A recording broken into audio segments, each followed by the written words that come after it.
Take the wheel. Is that really how we're gonna start this into it? Is Jesus take the wheel? Yeah, wait, Jesus take the wheel. As a non-religious person. That's a turn of phrase. Okay, Nope. like my bag of crisps earlier. A bag of crisps? All that and a bag of crisps. Well, technically all that and A a bag of chips. crisps. Sorry, Oh, all that and a bag no. of chips. We're live. Welcome to Game of the Year Show 23. It's been another year. It's the main show. A couple of weeks ago, we had the pre-show where we had Rando on. The original, thank you. The original, as Wendy says. Yes, it's the original game show with the main stage. This is the main staple show with myself and Wendy.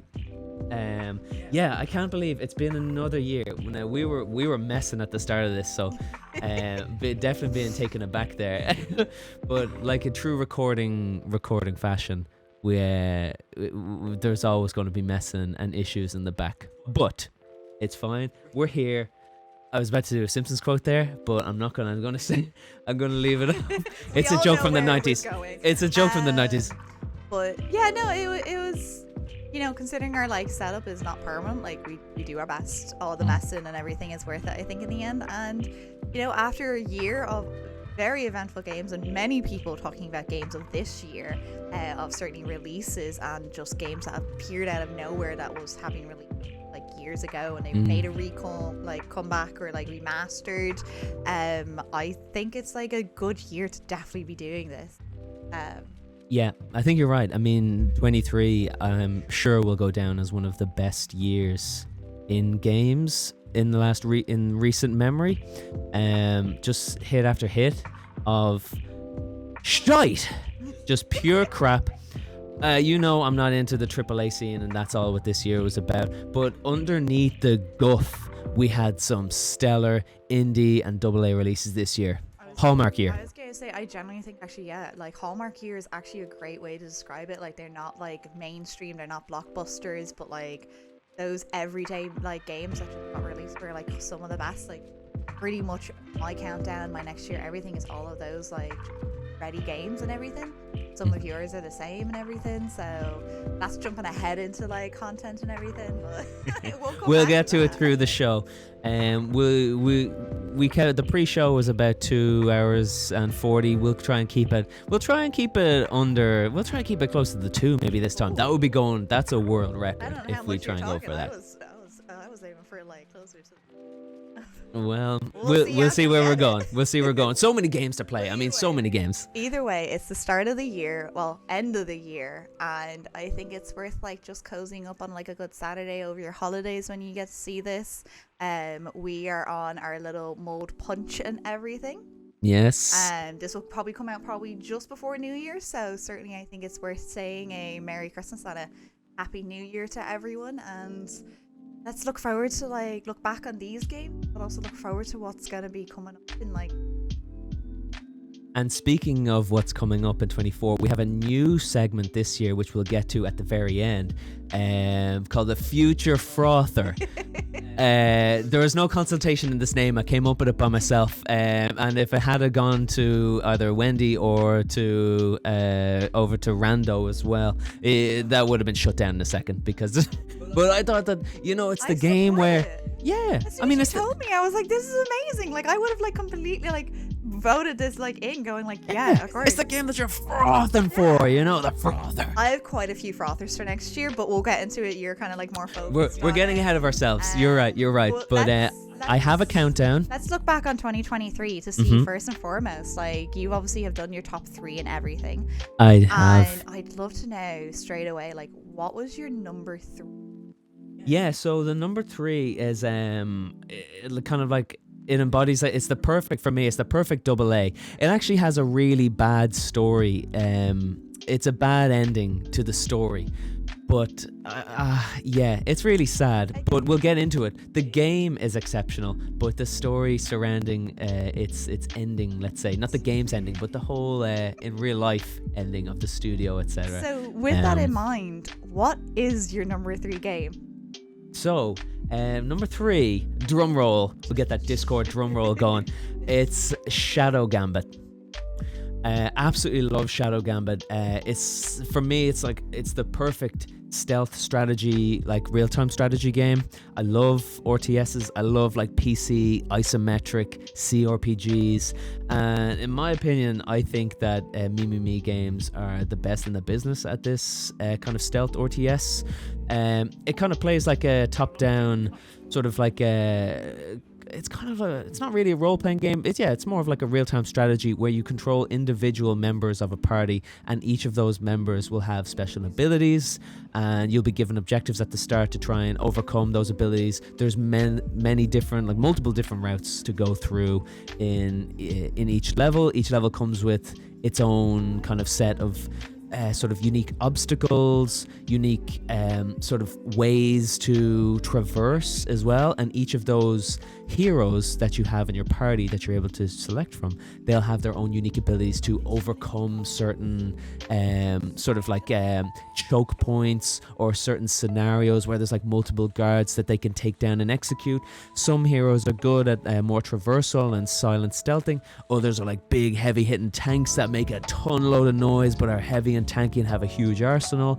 And then there are others that are like really good at like melee combat, others that are great at like distracting. So it's a great mix of the gameplay really is a mix of stealth and kind of like the whole island that you're on. It's based in a pirate theme and you're on islands, and the whole island is really just like more of like a puzzle box to try and overcome certain enemies and objectives. And there'll be enemies on patrol and you have to try and maneuver them around and sort of be able to, you're always incrementally making more steps towards inland, towards like the main objective.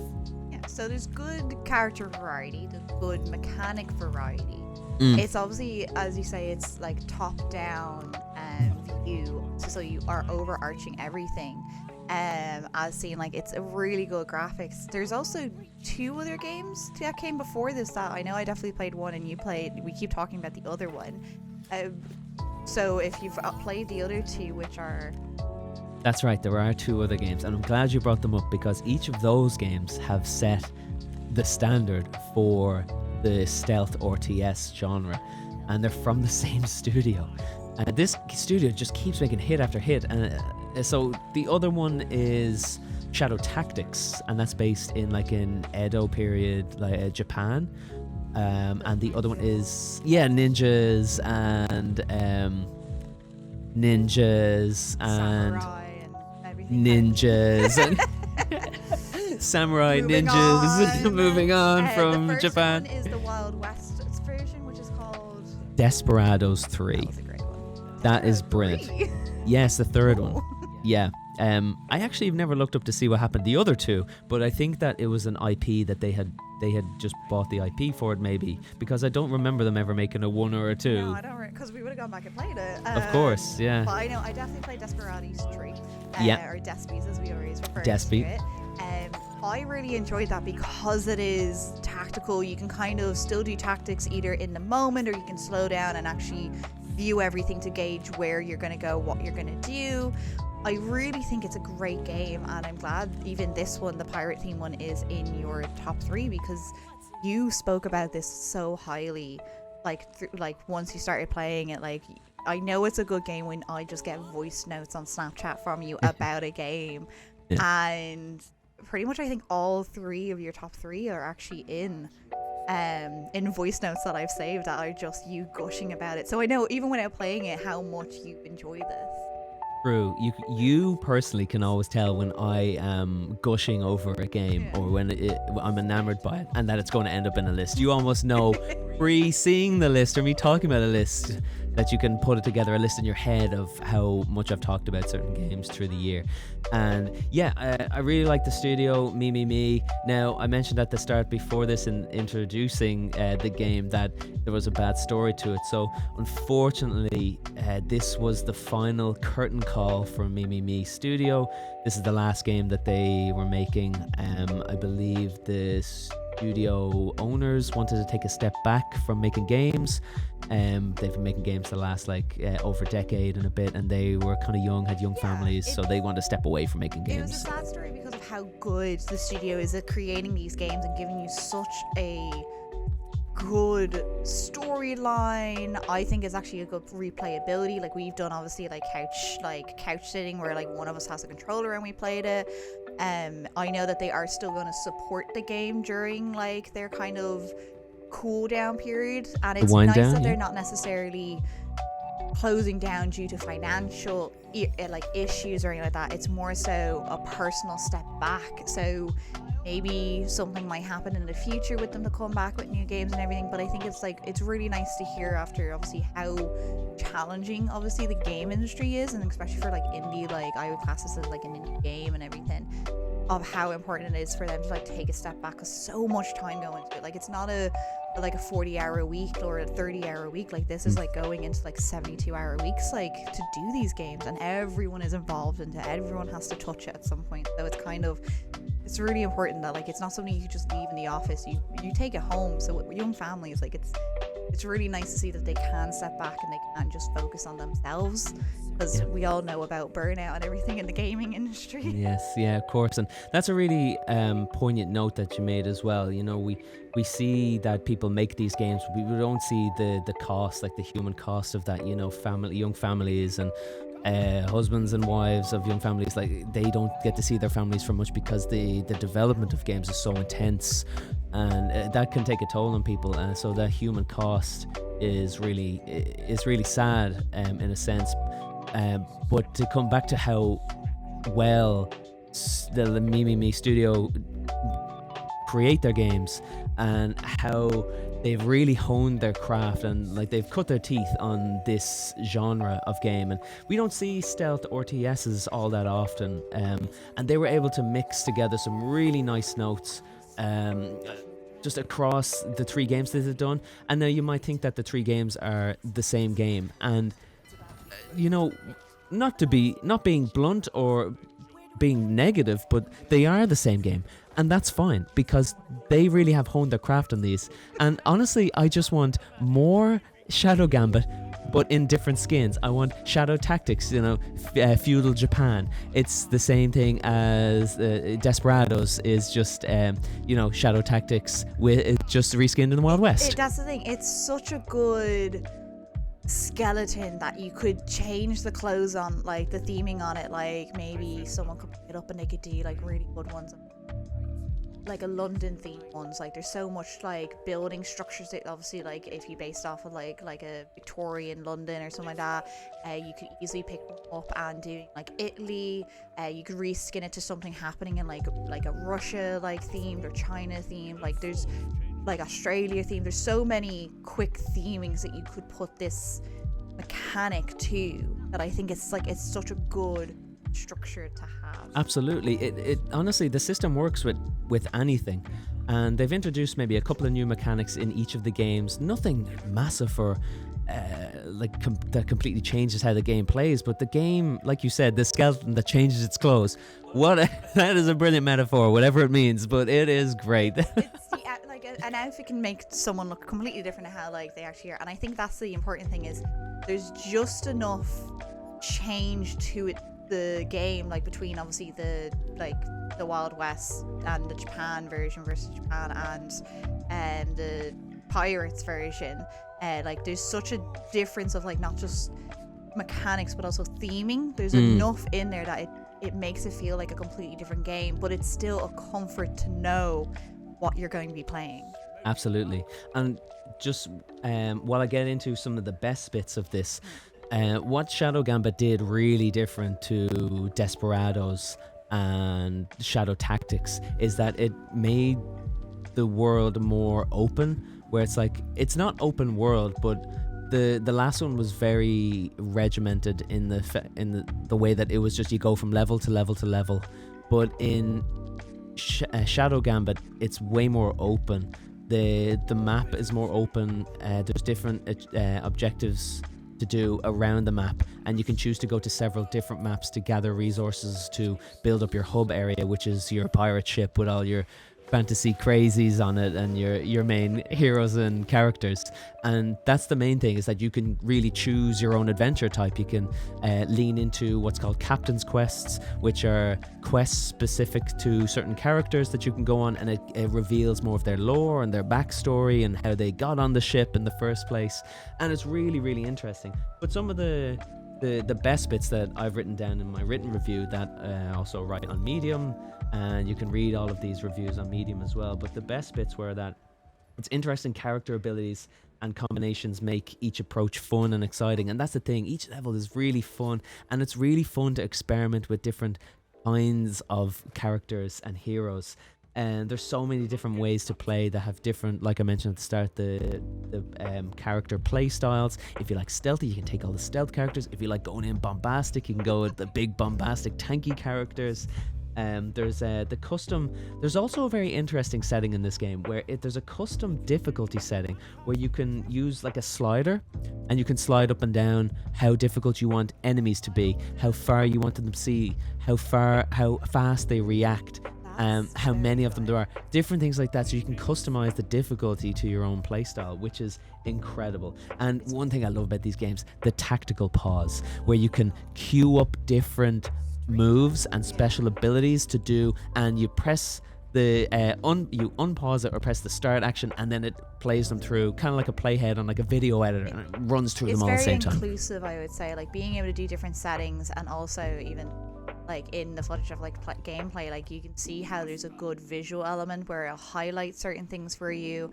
It allows you to like do your level, like my level of like play is completely different to like what like your risk level is in the game. Yeah. But it's also, as you said, like the tactical pause, I think, is what makes this game so good, is because I would be someone who might get flustered and panic, like especially when you have so much happening on a screen. Like I would get very like maybe overwhelmed myself. So I really appreciate being able to tactically pause, plan out my movements, what's around, so I can actually absorb the game, to then, as you say, hit play and go. And I think that's really good to like let people have a chance to play these type of games, like not similar games, but like kind of the thing that comes to mind is like, you know, when you play more combat based games like Assassin's Creed or something, it would like, you know, I enjoy it, but like it gets like you don't really have that slow down, like pause moment, so you get kind of really just have to go around like stabbing people a lot of times, or go all stealth. Like this at least gives you to slow down and do different play styles. Like if I did want to go bombastic, I could go in guns blazing, if you will, or sword swiping, but I can pause, think about it, and then see what happens. And in saying that, the pause and the key thing to the game is actually saving it, because the game is set up in such a way that it would be easy to save scum. If something didn't go right, you can reload it back. And that mechanic is built into the game. They know this is going to happen, and they know people are going to do it. So they actually build that into the game. Now, my favorite part about the game is when I realized that you can set a limit on the amount of saves that you want to have. Kind of like a self-imposed limit. So you can set it to 20, you can set it to 1, 5, or 10.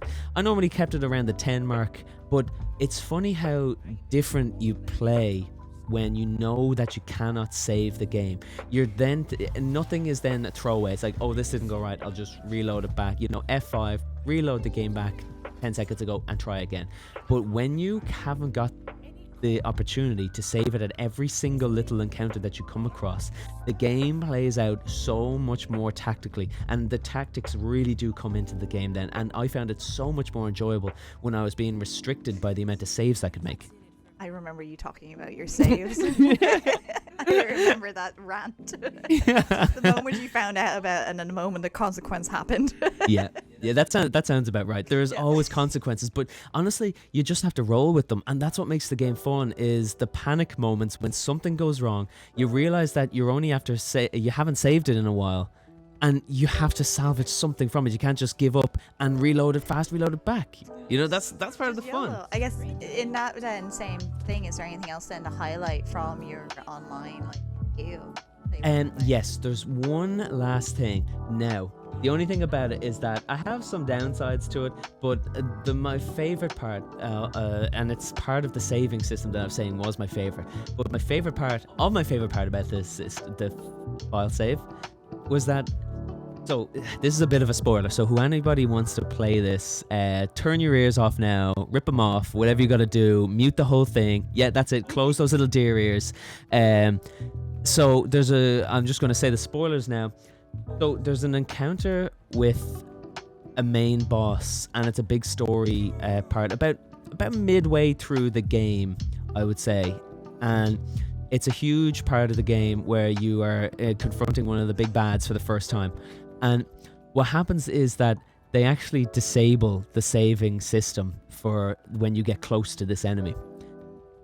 It's very smart because it's gameplay mixed with systems, and it's very subversive, and I was not expecting it at all. As you can see in the footage, that green ball is when you confess is the quick save. But whenever you get close to this enemy, you are not allowed quick save it anywhere near them. And it was very different, and it had me there. I think I was there for nearly 2 hours trying to get the best way of doing this, failing, losing like 10 minutes worth of progress, trying again, and then rinse repeat until you made incremental progress. It would take you about 5 minutes to make just one decision about where to right click the character to stand, you know, what kind of what special ability to queue up, who to distract, who to remove from an area, who to kill. And that really that pumped the gas on this game. That made me feel like this game is doing something different, like, because I haven't really seen that many subversive things in these kind of big games. So that was one of my favorite parts. Spoiler over. More of a warning than a spoiler, but we'll go with it. yeah. There's no names named, but that is one of the excellent. It's a very interesting mechanic, is what you're discussing now as part of the spoiler, which makes it a very interesting game. Yeah, and just to wrap up a couple of the downer parts of it, I find that there may be a little bit of wasted potential with the open world aspect of the game. They might have been able to do something a bit more there. I mean, there's no reason to delve off the path to explore anything else because there's nothing really there anyway outside of the main objective, other than to see it. So, and then they might have opened the door to maybe more kind of like single-use items, or maybe like special perks or abilities that you can find around the map, just to incentivize to explore the map a bit more.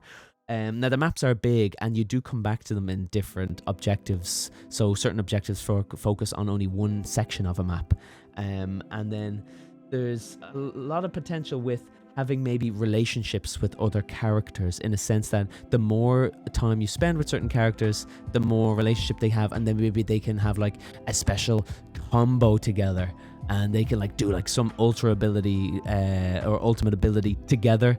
That would be kind of cool. I don't know how they're not going to do it now. They don't exist anymore, but that might have been something cool, like, because if you bring in your favorites, what they do like to do is if you're bringing the same character over and over again, they actually give you bonus resources if you select a different character, just to stop you from using the same characters, just to encourage you to kind of try a different play style. Yeah, exactly. And I really like that as well. I found myself using different characters every single mission. I might keep one of the three, but most of the time I would change it up. Just it keeps the game fresh as well. And every hero is valid in the game as well. They all have their own thing. Yeah, everybody has their own style, and every style is unique, and every has its benefit, and there's no character that is lesser or not able to defeat or complete a mission over another one. I guess like that's like, it's so much detail for like just a number 3, but I guess if that's your number 3, then what beat it to number 2? Well, the number 2 was kind of not controversial or a late entry, but I certainly had a great time with it, and I have great memories with it. And it kind of reminds me of like some of like Legend of Zeldas and stuff, whereas like I'm a huge fan of the series, but there's like gaping wounds and holes in that series that I just cannot get over. And I love the games, but you can see their disappointment as well. And this game, number 2, really it sort of encapsulates that as well. It's like there's a lot of great things in it, but there's also a lot of ways that it could improve as well. And maybe they'll make a second one. Although it. No more spoilers. I'm here thinking in my head, should I say, should I not? What is number 2? So, number 2 game, the Discord drum roll. We got the drum roll over here. Is Sea of Stars. Yes, so as it says here, a retro-inspired turn-based RPG. It really is retro-inspired, and it wears its influence on its sleeve. It's obviously very heavily influenced by Chrono Trigger, and I had a great time with the game, and the game will always remind me of Japan, not because it's very Japanese-inspired JRPG, but because I got it when we were going to Japan this year, and I played it when I was over there, and I had a really great time in it when I was there. And the thing about Sea of Stars is that it starts off incredibly slow, and then the middle of the game, it gets really, really good. When you start getting ultimate abilities, that's when the game gets really, really good. Because most of the combat is pretty, I'm going to say it's pretty one note. The combat gets better over time when you start to unlock more combos and more like abilities for your skills. But to tell you the truth, I think the combat is a bit too one note to really be like that memorable or to really write home about. And I'm not sure if that's to do with a dated system and that they really were trying to go for this Chrono Trigger style like turn-based system, but it wore its welcome by the end game. So the first third, it's kind of weak. The final third of the game, like the final act, it gets weak again because you've seen it all before. But it really opens up in the mid game when you start getting access to all of your special abilities, your ultimate abilities, and your combo abilities as well. And that's when it's really good. Definitely from, obviously, as you said, we got this as our holiday game. You were, again, this is one that like you could see the peaks of like where it started to get like real interesting, because like at first you were playing it and I was like, oh, this is just like comfortable, this is cozy, it's like nice, like interesting. I think it was towards the end, just before we were coming home from our holiday, and even when we got home then, where it really kicked off. You hit that middle piece where you're just like, oh my god, like this is amazing, like the mechanics of this is actually really picked up really quick. Like for me, I like watching it because I haven't played it. I do want to play it, and it is on like my to play list, but I wanted to see obviously yourself like playing it and everything first. But it makes me think of the old school Harry Potter Game Boy games. I don't know if anyone played them because it's a combat style when I was watching it, but it also makes me think, because I didn't play Chrono Trigger, I played Secret of Mana with you. Oh yeah. This makes me think Secret of Mana meets the Harry Potter Game Boy games kind of element, because it's both like the combat and the exploration party style and everything, because you can control all 3 characters in it, but like you're obviously leading with like a main character story, but similar to Secret of Mana, you can jump between, use all of their abilities and everything, similar then also, as you say, it's the one-to-one kind of rounds of like combat and everything, which really threw me back to the old school style of like the Harry Potter Game Boy games. Yeah. Like I always remember just playing Chamber of Secrets, trying to get rid of like through like the spiders and the snakes in them. They were so annoying. Oh, I don't quite remember that game, but if you actually read my review on Medium, the written review, the downer parts of this are much longer than the best bits of the game, but that's nothing against it. That doesn't mean that the game's best bits didn't outshine, like there wasn't many of them, or that it's worse than it is better. That doesn't mean that. The downer parts are just parts that for me could have been made better or could have been improved upon. So some of the best bits are obviously the pixel art is amazing. The lighting is amazing. The fighting for the middle part is really good. I can't say it's amazing. It's just really good. The characters as well are pretty interesting. Most of the characters you come across are like really, they're kind of cool. They're very interesting. You want to hear about them. The main characters are kind of a bit boring. Yeah, they're just kind of like, I am the chosen one. And they don't really seem to have very human, they're not very human, or they just don't seem to have very much empathy, whereas you have your side characters really do, and you can see their arc and you can see them come along really strong, and it's all about the team, and it's all like a Yu-Gi-Oh! It's all about the friends, you know? Like Pokemon then, it's all about Ash, but everyone else has a better character arc than him. Pretty much, really, actually, that's exactly it. But yeah, the combat eventually, I have written down, it eventually comes up and becomes engaging. Yeah, and the sound, oh my god, the soundtrack. So the soundtrack is actually genuinely really good, and I'm kind of disappointed that I played it on shitty hotel Some of screen. those hotels were really good, okay? Okay, yeah, no, they were. You didn't have the surround element Yes. that you wished you had. So when I came back from Japan and decided to finish the game out, towards the final act of the game, I put it on the surround sound on the big screen, and I had like the bass bin. The room was rocking. There's a part of the game, I'm not going to spoil. I already spoiled a little bit of I'm not going to spoil every game, but there's a part towards the end of the game where a change happens in the art style of the game. People who've played it will know what I'm talking about, because it's very distinctive from the rest of the game. And the soundtrack there is amazing. And it becomes very subversive, because the entire game is this fantasy style, like high fantasy. You have like your dragons and your all this sort of like scorpions and all these kind of monsters. But then it changes kind of towards the final act of the game, and the soundtrack is whopper, and it's very, very, it just changes your outlook on the game, and it helps keep it fresh going into the final third of the game, or the final act.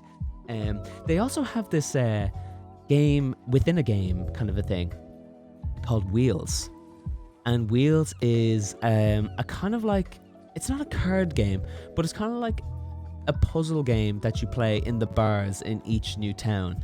And the puzzle game is, you have to try and outbeat your opponent. Obviously it's a 1v1, and they are making moves and you're making moves. You kind of roll like a roulette, kind of a table. You spin like here it is on the screen right now. So you spin a few kind of like the slot machine, and then you get certain resources, and you put those resources to your certain characters, and you're trying to like fight down an opponent's gate and fight down their walls while they're also attacking you, and you upgrade your mages and your knights, and they have special abilities, and it really is a cool, fun little game within a game. And I found myself spending like hours on that as well.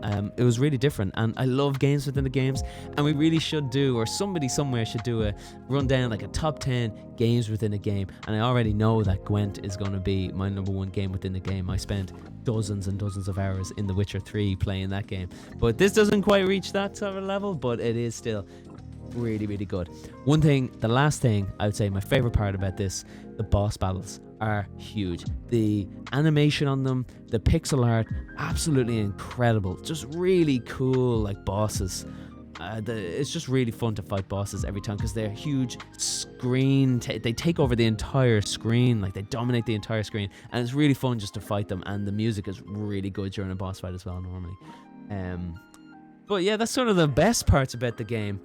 I feel like I've been talking a while about why it's good, and I'm going to get to how it gets really bad now. And I guess in order to like not put a dampener, because it is a really good game. Like I played the demo and everything, and I really enjoyed it. And I think as someone who hasn't played as many necessarily like similar style games that you would have played, because I'm not necessarily a combat based game player, but like I think it's really good, and I think that's why you have a heavier critique of it though, because you have different versions, and obviously you have more to compare it to that you might have a bigger heart for. You're right. I am normally very optimistic when it comes to all the games. I never go in hard on a game that I don't even care about. I mean, it's not even worth the time to think about and pick apart the games that you don't like. Yeah. Like, what's that a game? If you hate a game and it's like, oh crap, it wasted my time, that's probably the worst thing it did, is waste the time. But I don't even give it the energy to dissect and understand why it was crap. I don't even care. The only way I go in and go hard on these games is because I do love them, and I want like the next version of that to be even better, and there is room for improvement in Sea of Stars, namely, as I have down here in my downer section. You can read all of these. It's on the Medium. It's linked down in the description. I write about them every year, but just if you wanted to read along or read a full, more detail, we're just kind of chatting casually about it here.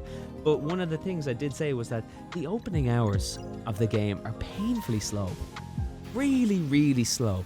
And it kind of introduces the two main heroes, and there's nothing really to care about. It's just talking and talking and talking.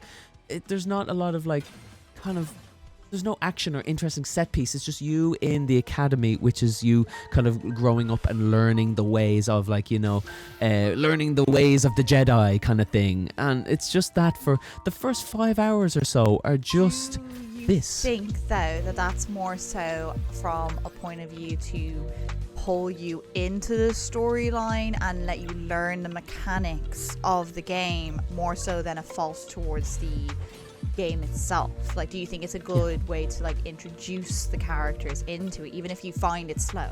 Yeah, I think that's a good way of putting that, actually. And that is their way of introducing you to the characters, but I don't think it does enough to make you feel for the characters, to make you feel that, oh, these are cool characters worth being cared for.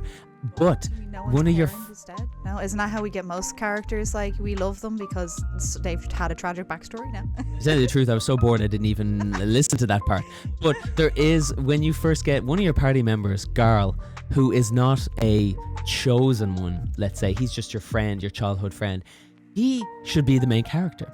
He is so interesting, he's so well written, he's just really cool. He just is like, he reminded me of Samwise Gamgee in Lord of the Rings. He was so lovable. All he wanted to do was eat his potatoes and cook, and he's like the party's cook. So lovable. And his story really does develop later on in the game, and he was the main reason I wanted to keep going on in the game.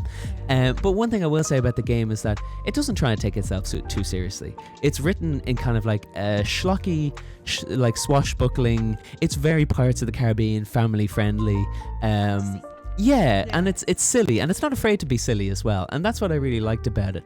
But it's just that some characters were written worse than others, and some characters, most of the characters are actually written really well, except for the main characters who you're with all the time. The main characters are just so one note, and I it's wonder not really if that's that great. like their intention is so that you put your personality onto them more so than that being an established character. Like, that is obviously there. Like, you enjoy Garth because that's who you build the relationship with, obviously, but maybe they're hoping that you put your personality onto these more of a shell style chosen one characters. Because let's be honest, we've all done the chosen one. Like, fine, everyone wants to think that they're like special and chosen and everything, and they always say that you're the leading person of your own story, while you're the villain of someone else's story. So maybe that's their way of trying to be like, look, like, play as you want. There's not a set story here, there's not a set structure, so you can imprint on these characters how you want to play them.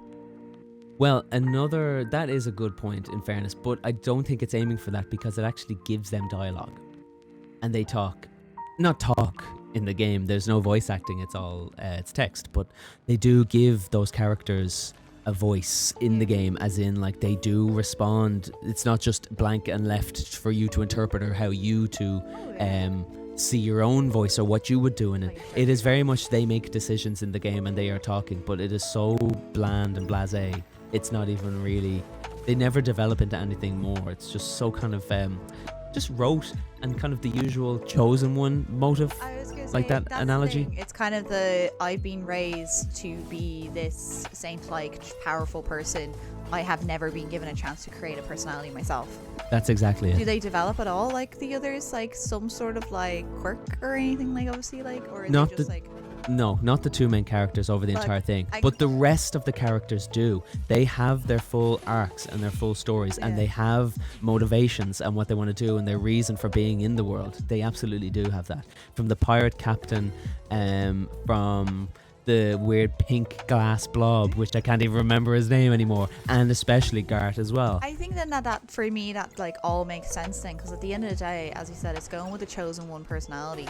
Everyone else has a stakehold in this world, so of course they're going to have more emotion and feeling and everything for this, versus these two random ones who've been raised to be the most powerful, like, sacrifices. Let's be honest, when you're chosen, when you're being picked as a sacrifice, as being chosen one of, like, you're going to be the one that goes and saves us all, otherwise we're going to blame you for everything. So yeah, true. And that happens as well, you know. They get like exiled from that that trope, like the exiled from the camp for like not stepping up to the mark like, when you have this they power, try but their you're not best. doing it, even though they're trying to be like, oh, actually, I do have thoughts of myself. So Yeah. I think maybe that like kind of suits that whole like Maybe it does. element as well of a storyline from what I've seen played, what I've like played in obviously the demo, and even little clips that I've seen. Like I feel like that kind of works more. Like you could make that more of a positive than looking at it as a negative. Or room for improvement, depending on how you view the story overall, perhaps. True. Well, yeah, it's funny you say that that probably suits this story. But I'll say one thing that definitely does not, and it's in my downer part. One thing that does not suit the story is, I think the game calls itself an RPG, and I think the systems that it's using are very antiquated, in a sense that they're obviously they're riffing off a system from the 90s, as in the Chrono Trigger, but that I don't think that system is really that good in the modern iteration of games. I just don't think it's there. Just because like the RPG elements are very, very light, and I stopped thinking of the game as an RPG, and I started just thinking of just a regular action adventure game. I mean, the RPG elements, upgrade your sword or upgrade your shield. That's all you can do is just upgrade stats on a sheet, like numbers on your sword does 2 extra damage. It's not like it doesn't have like a traditional RPG choices or different character builds. I want to build like a poison build, or I want to build like something with archery and do like electric damage, or it doesn't have anything like that. So I don't know why it calls itself like an RPG, because even your skills can't be infused with different kind of like abilities or different elements, or your sword or anything like that. It's just you get a new sword, oh, it does 2 extra damage. Oh, you get a new staff, it does 3 extra damage. And you just do that every single kind of section you come to. And that for me just isn't enough to call yourself an RPG. It's more of an action adventure game that's been inspired by past RPGs. Yeah. I guess though, even with all those room for improvements that you were hoping for, it still made it to your second? Now, that is funny that you say that, because when I initially put this on the list, it was a very weak it was actually third. And then when I started doing a bit more of an introspective, the negatives did not outweigh the positives. The positives were way more, they were just more significant. So the positives outweighed the negatives by a massive amount. And I think coupled with the fact that I played this when we were traveling and when we were in Japan as well, and it did have that really cozy feeling to it. Like it was an easy to play comfort food game. Yeah. It wasn't difficult, it was just a by the numbers, and that's fine. Well, the combat at some stages did get kind of hard, like boss battles and stuff, and it was easy to lose. But yes, I'm just seeing here as you're seeing a giant kick your character off the map. That's your fast transport system, by the way. Nice. Well, it's better being shot out of a cannon in Secret of Mana, wasn't it? That is true. I guess so that like that at the end of the day is, I feel like what you're saying is at the end of the day it gave you enough nostalgic comfort of the type of games that you've enjoyed. That's true. In a new setting with theming, with just enough little quirks that like it suited it. Obviously you clearly love it enough because you have so many room for improvements, because you wanted to see more, because you could see the potential for more. But it's number 2, I guess, because it is just enough as it is. You just, feedback wise, you'd love it to be just a little bit more to be number 1. Yes, absolutely. So before finishing this, would I recommend? I would recommend it, because otherwise I wouldn't have it in my number 2.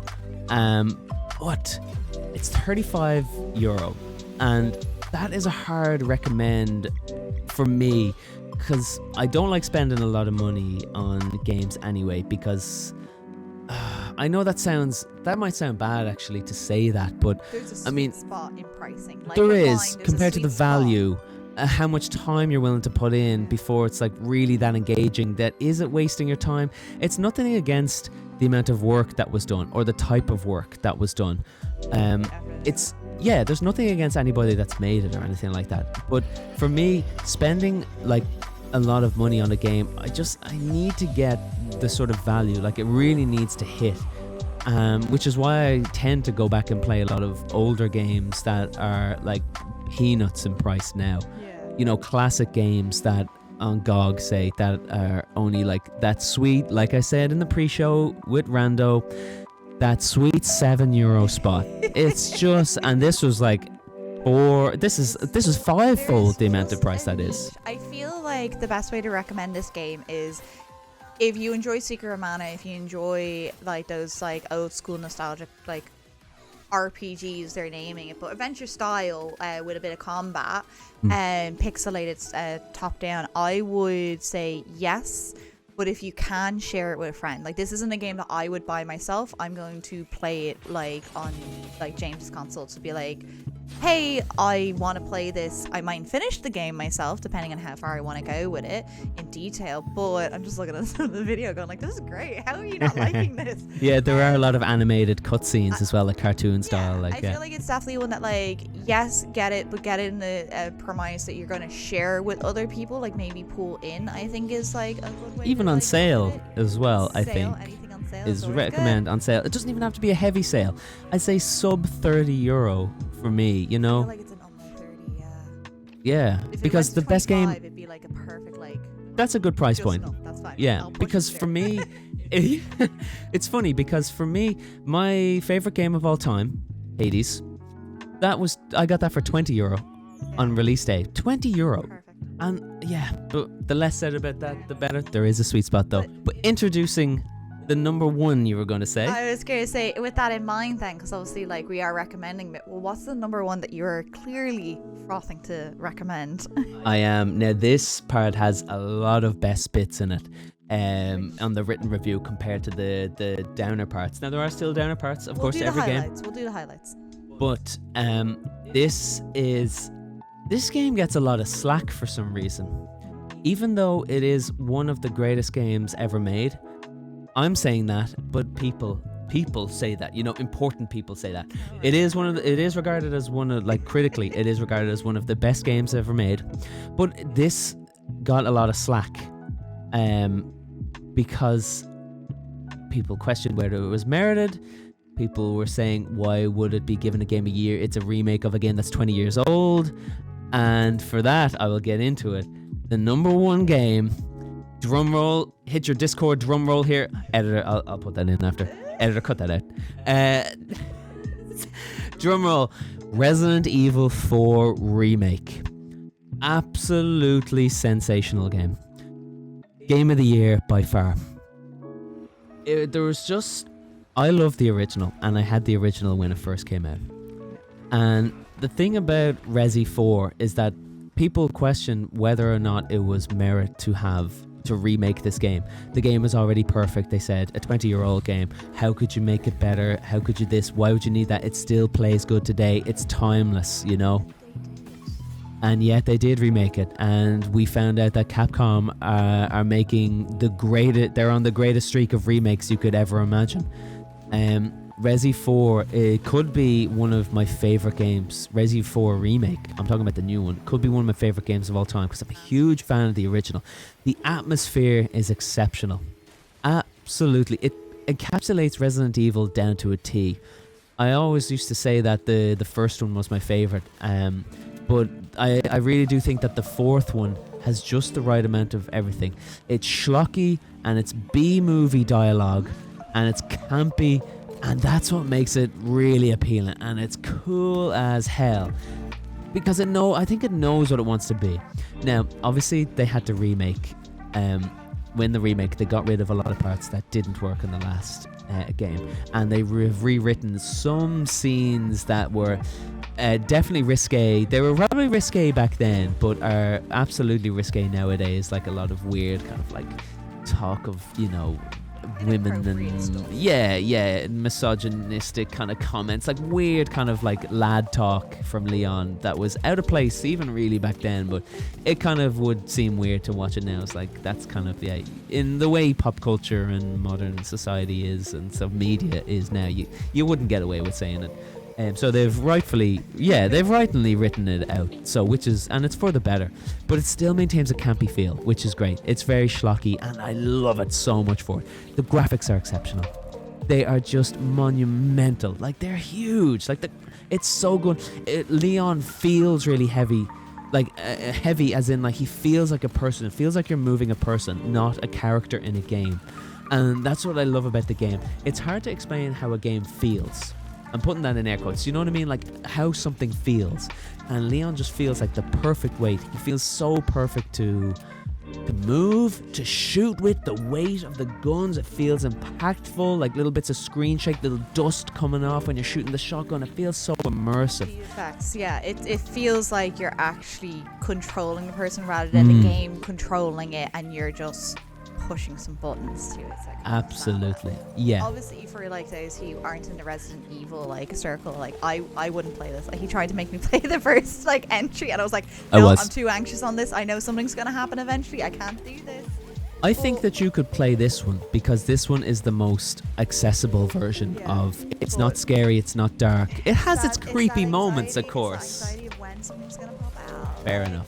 Fair enough. I'd Yeah. watch a playthrough. I wouldn't watch it. Like I watched you playing it for bits. Mm. But for those who obviously aren't like would have been doing it, this obviously the original, as you say, a lot has changed from it. The main thing that has changed, a lot of the scenes are very similar. The dialogue has changed in bits, as well as obviously some combat elements.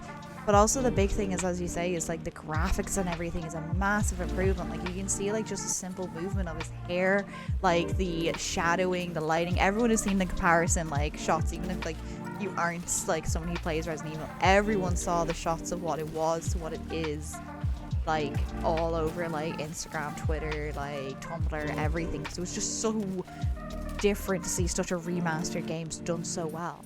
It is. It's the gold standard of remasters, and it maintains the look and the feel of the game, and it kind of incorporates a lot of contemporary modern elements of game design into it, and that's the sweet spot for the game.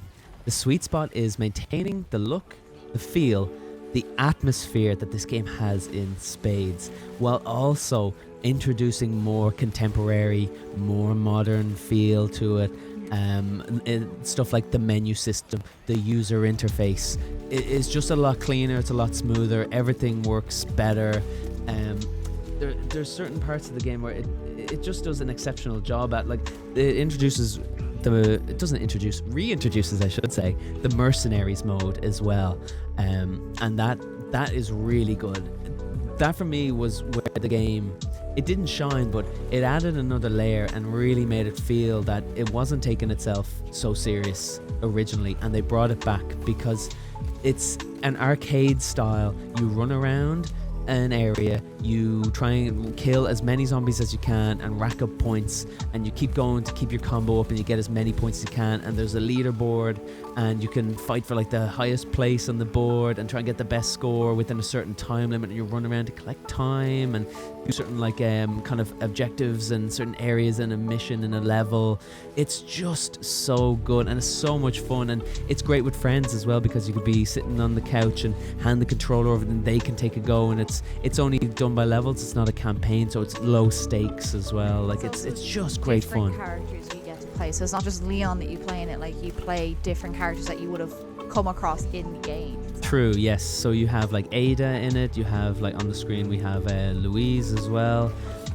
There's certain characters have different weapon loadouts and abilities that they can use throughout the game or throughout like a mission, but Mercenaries really is great, and the boss fights in the game in the main campaign are just so well done. They're reworked in a sense that makes them again more more contemporary. It just makes them more modern. You know, it just improves on a lot of the systems, like the boss fight in the village section, the opening act of the section with the I can't even remember what the big river monster, the lake monster is what it's called. It's some Spanish name because there's a lot of Spanish motifs. It's based in Spain. So, and actually, fun little fact, the village that it was based on was close to where I walked the Camino in the north of Spain this year. Walk there, try and find that. So I tried to live out my best role-playing Leon life. I went with my shotgun. I wasn't welcomed at all. Shot up a load of editor, cut that out. But either way, like it's obviously really interesting to see that it's styled off of like obviously locality. As you say, there's a good element of, I think you said modern deism, but also like it's just just a bit just into fantasy elements, obviously, like, because obviously the original Resident Evils are all well known for being just straight out zombies, like chemical warfare, basically. Yep. Versus this comes into a bit more like myths That's true. into it, because it kind of covers off, like, obviously, because the most recent one was to do with vampires in Resident Evil before this was released, a big tall lady. Yeah. But this is kind of like more into like the mythical like legends and everything, like you mentioned, like Spanish like legends of like, you know, swamp monsters or something. That's true. By That's having true. a very human villain still very present in it. That's true. And the game is very much based around kind of like as later you get into it, the enemies start to become like more bugs and insects, and it's the main driver, the kind of main big bad sort of in this game is like the plague. So that's like the story is wrapped around this sort of analogy of like it's a plague that's wreaking havoc on this like small village and stuff, whereas the other games it was like a more of a chemical virus.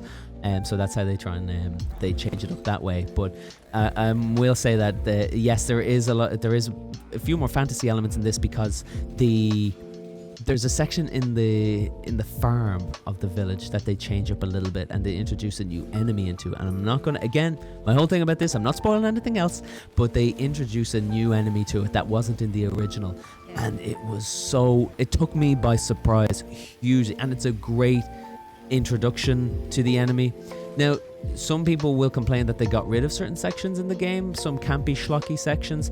I think it was for the best, because this game is absolutely exceptional, and I'm just going to go out and I'll say that this is the best looking game that has ever been made. This game is absolutely beautiful, and I don't think there's a game that looks better than it. And they also introduce a photo mode in the game as well, and I was taking pictures like there's no tomorrow with the photography. So it really is just, it hits home how beautiful the game is. You can just pause it in any one section, tilt your camera around, get like a nice low shot or high shot, and like the atmosphere is beautiful. There's loads of like lovely light leaks and sunsets, and I will say that the opening act of this game in the village, the opening third, is probably the best level design in video games ever made.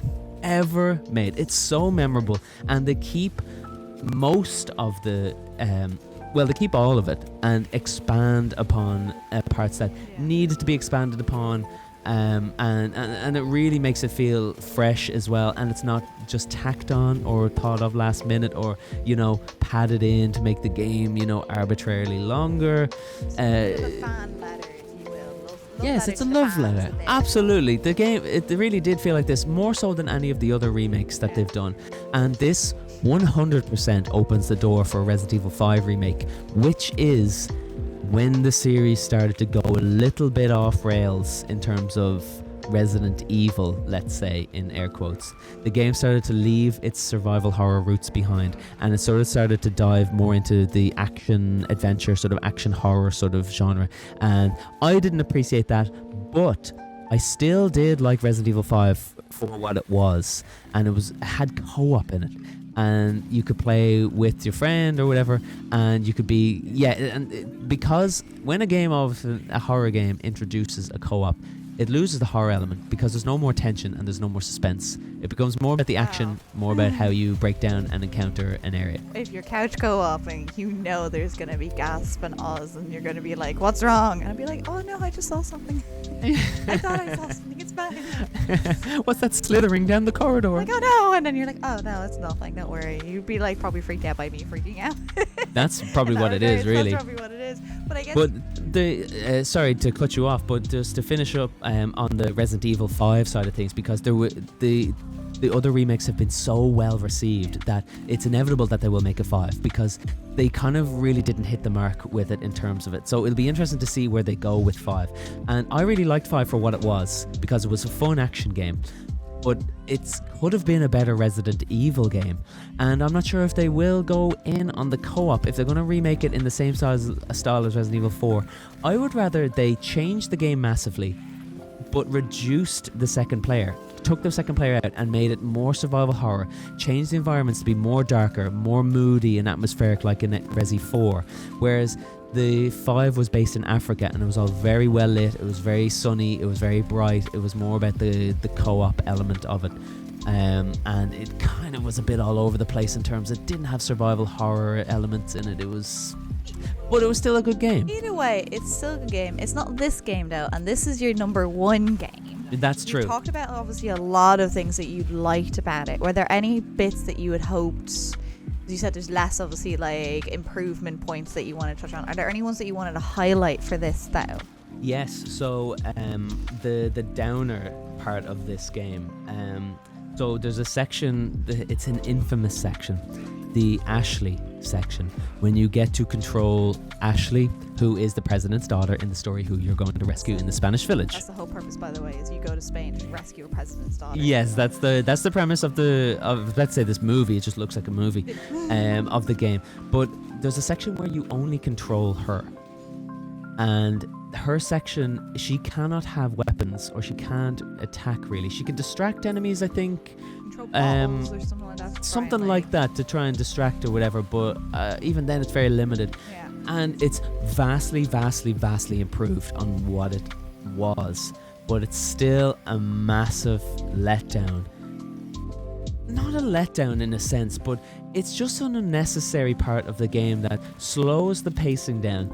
It's unnecessary because you can't fight back, and the game is fun because it's all about your inventory management, item management, how much bullets can I afford to shoot here, how much can I afford to waste, should I run past and save.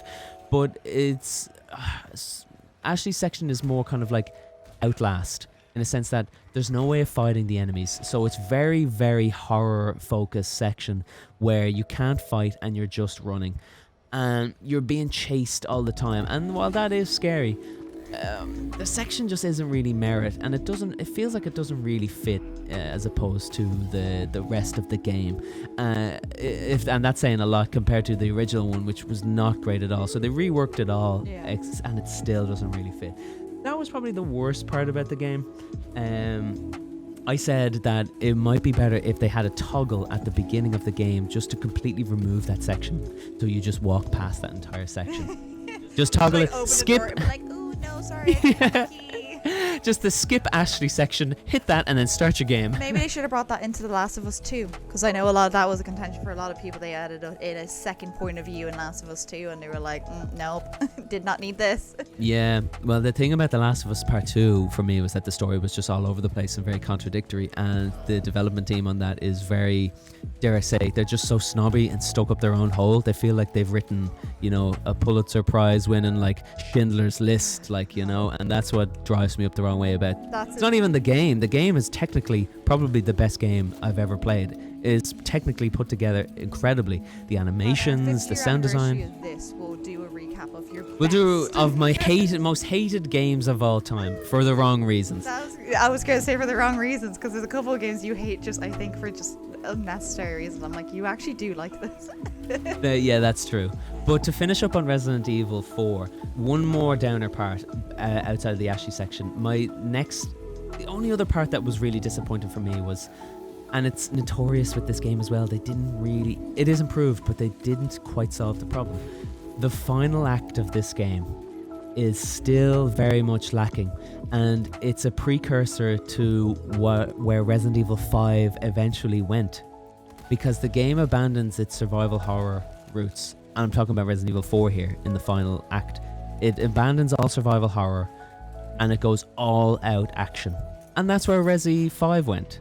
So as the game progresses, the village section is impeccably crafted. So good. The pacing is great. The amount of ammo that's given out at the right time, enemies introduced and weapons introduced, and the story, while it's schlocky, it's still great and it's campy and it's fun and cool. But then as the game progresses on, you can see it getting more action focused, more heavily focused on set pieces, and it just didn't feel like the same game anymore. And while it's improved, they did improve certain parts of it. The regenerator scene in the facility that is in, oh yes, I'm talking about Resident Evil 4 when I'm critiquing this. Yeah, no, good to point out. Definitely still talking about that. It's just a terrible reminder of where the series eventually went with 5 and 6. I'd love to know. It's something that we wouldn't be able to look up now, but I'd love to know, in that era when obviously the year that this was released, not the remaster but the original, when that was that style of game, into obviously Resident Evil 5, obviously more combat than Resident Evil, if you will.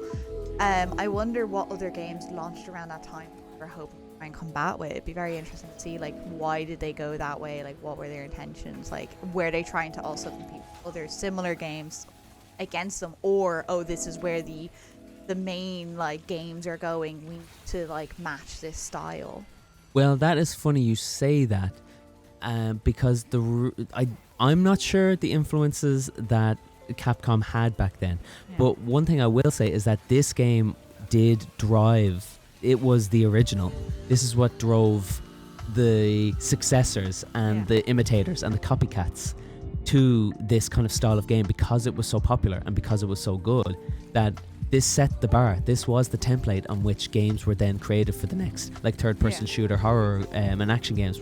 This is the template that molded the next 5 to 10 years of games being created, and it was great because of it. But this was the original. I don't know that if this game was. That's why it's sort of regarded so highly, critically, and commercially. It was very successful, even in sales.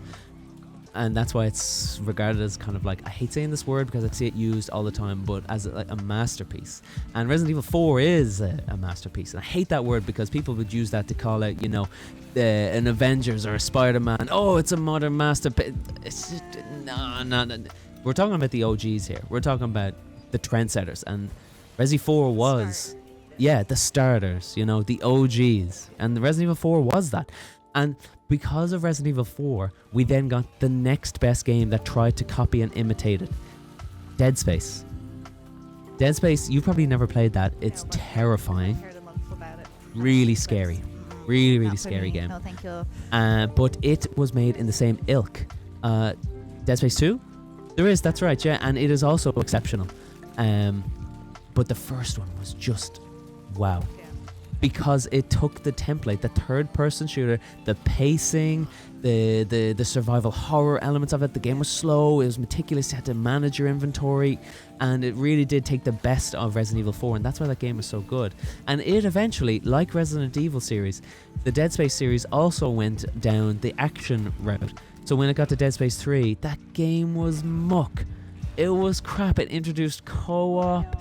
It was just action. It was fighting. There was no scariness. There was no heart. There was no sort of feel of what made the game good and original in the first place. It was all tacked on multiplayer modes and fucking bollocks. People just try to do a new thing instead, like with the same story, rather than new story, new thing, because they're hoping to get people that love Resident Evil. They wanted to get them back in, so they kept going with it rather than starting a new style of game or a new storyline for the new style they were hoping for. That's true. And Resident Evil 4, just to finish off, Capcom are now in a golden era of remakes and releases, especially Resident Evil series, because Resident Evil is going through a real renaissance moment right now. We've had Resident Evil 7, which really did set the bar and rebooted the series back on the right tracks, and that was made in first person, which was a series first. And then they had Village, and now they're remaking all the old games in the new engine with this new modern contemporary template, and they're all hitting so hard. And I have not actually played Resident Evil Village yet, but that could be on the Santa list. If there's any Santas listening in here, maybe that's a thing, I don't know, you have to write to them. But overall, though, it is still your number one. Number one game. Still your recommended. Absolutely. The remaster version, that's the one that people should Game of the Year 2023, Resident Evil 4, baby. Who knew that you were going to go for a horror kind of style game? Horror's back in fashion. Horror is in fashion. Horror never left. Oh my god. Oh my. Horror never left. That's the quote of the show. Yeah, but they're your top 3. Yes. Just to take a little more of a step back, a little more cozier. I don't know about some people. I feel like we got a little bit of a scary. We'll take the tempo down a little bit. Let's get into coziness. So you obviously had some coziness from your Sea of Stars. This year, I get to have my own little piece of a little cozy corner. We introduce a new section, which I actually forgot to talk about at the start of the intro to the show, but we have a new section dedicated for you. You are Cozy Queen, as you're known in our friends group. Yes, I am a cozy gamer, many cozy gamers that I follow. It's it's so funny because obviously you're like as I said, horror never leaves. Is if anyone has ever listened to any like podcast or met anyone as someone who loves Disney, there is always the other half that loves horror. So they go perfectly in time with each other. Pretty much, if you individually don't love Disney and horror, your partner will always be the opposite of loving horror. I've heard this as well. Disney. There's so many, like there's a lot of like even there's like specific like podcasts out there and everything that like cover both horror and Disney. And for the life of me, I can't remember like their podcasts or anything like that, but they're so good. I want to call them Scream Queens, but it's not. But they cover horror and Disney's, and they're really good because they obviously like recap everything. And as a little, I'm too anxious watching horror movies. Not that I wouldn't. It's just You're a little anxious. dear. I need something to do and everything to like move my anxiety around, because it's the suspense like I can't do. But do you not thrive on that? No. You know that stomach feel where it tenses up and you can No. feel it bubbling and if boiling. I can't get you on a roller coaster with that tension, I'm not watching a horror movie with that tension. I've gotten on roller coasters, so I think I'm due some When I movies get you to on watch a with you. 360 big loop, when I do that for you in Universal, then I will sit comfortably through. Well, not comfortably, but I will watch. You heard it here first. You heard it here. I need to convert you into that. I'd still watch a horror movie, but you just need to accept that I need to fidget some form and move. Like I can't, and hide sometimes. And hide. We need the pillow, definitely. I need a pillow sometimes. But either way, I'm going to dive through. This year I got a lot more into gaming and everything, and I got to do a lot of cozy games and everything. So I have my top 3 that I played this year, and they're not all released in this year or anything. Any games that I review, I just do what I've played this year versus you focus solely on the 2023 releases. My number 3, I should say, is one that actually, funny enough, covers cozy and that little bit of horror suspense in it. Oh my. So it is a little touch in there, and it's very much Dredge, which we only just seen today that they are doing Dredge and Dave, the diver and everything, if someone hasn't watched that, because that's also on the cozy list like for the future, because it kind of does cozy with a touch of horror. I really enjoyed Dredge. You also played Dredge and everything. I didn't. No, you did. I played a demo of it. Oh, well, you still played it, like you know the principle. Well, yeah, I know the idea of it, but I never played the full arcing game with all its systems. Like, I haven't finished it, but like Okay. this is just, it's something that I It think is would on go my well. wish list. I'm watching it very, very But either way, heavily. it's super cozy because you're able to obviously go out and like the whole premise is that you're a little fisher into this new little cove and everything. You're going out and you're doing fishing. You can do, it's a bit of an inventory manager because you have to manage your ship, and similar to obviously the backpack style in Resident Evil, you have to manage how you fit in fish to bring home, sell, and updo your fishing ship. So it's the whole cozy element of you go out, you do your day, you come back and like go to bed. The thing is though, and this is where it starts getting spooky, is you start noticing suspicious things. Some people you might interact with get a little suspicious. How fishy. There's definitely some fishiness going on, yes indeed. And then obviously as it builds a little more, it still keeps that still cozy element, but it starts to build a bit more suspense, a little more like horror element in there, and it's just so good. I also love the art style. It's a bit like top down as well style of like camera work, which is always really cozy. Like it's great either on PC or on Switch. And what was your favorite part and your least favorite part of Dredge? Like, what was the best thing about Dredge for you that made it onto this list, do you think? Honestly, it's the pure like mechanics. I will say that I really enjoy the mechanics of this game. Is like obviously like you're focusing more so not as a person moving around an element, you're focusing more so on the ship moving around. And there's the fishing mechanics is a lot nicer than say Stardew Valley's fishing mechanics, which is a lot of contentions for a lot of people.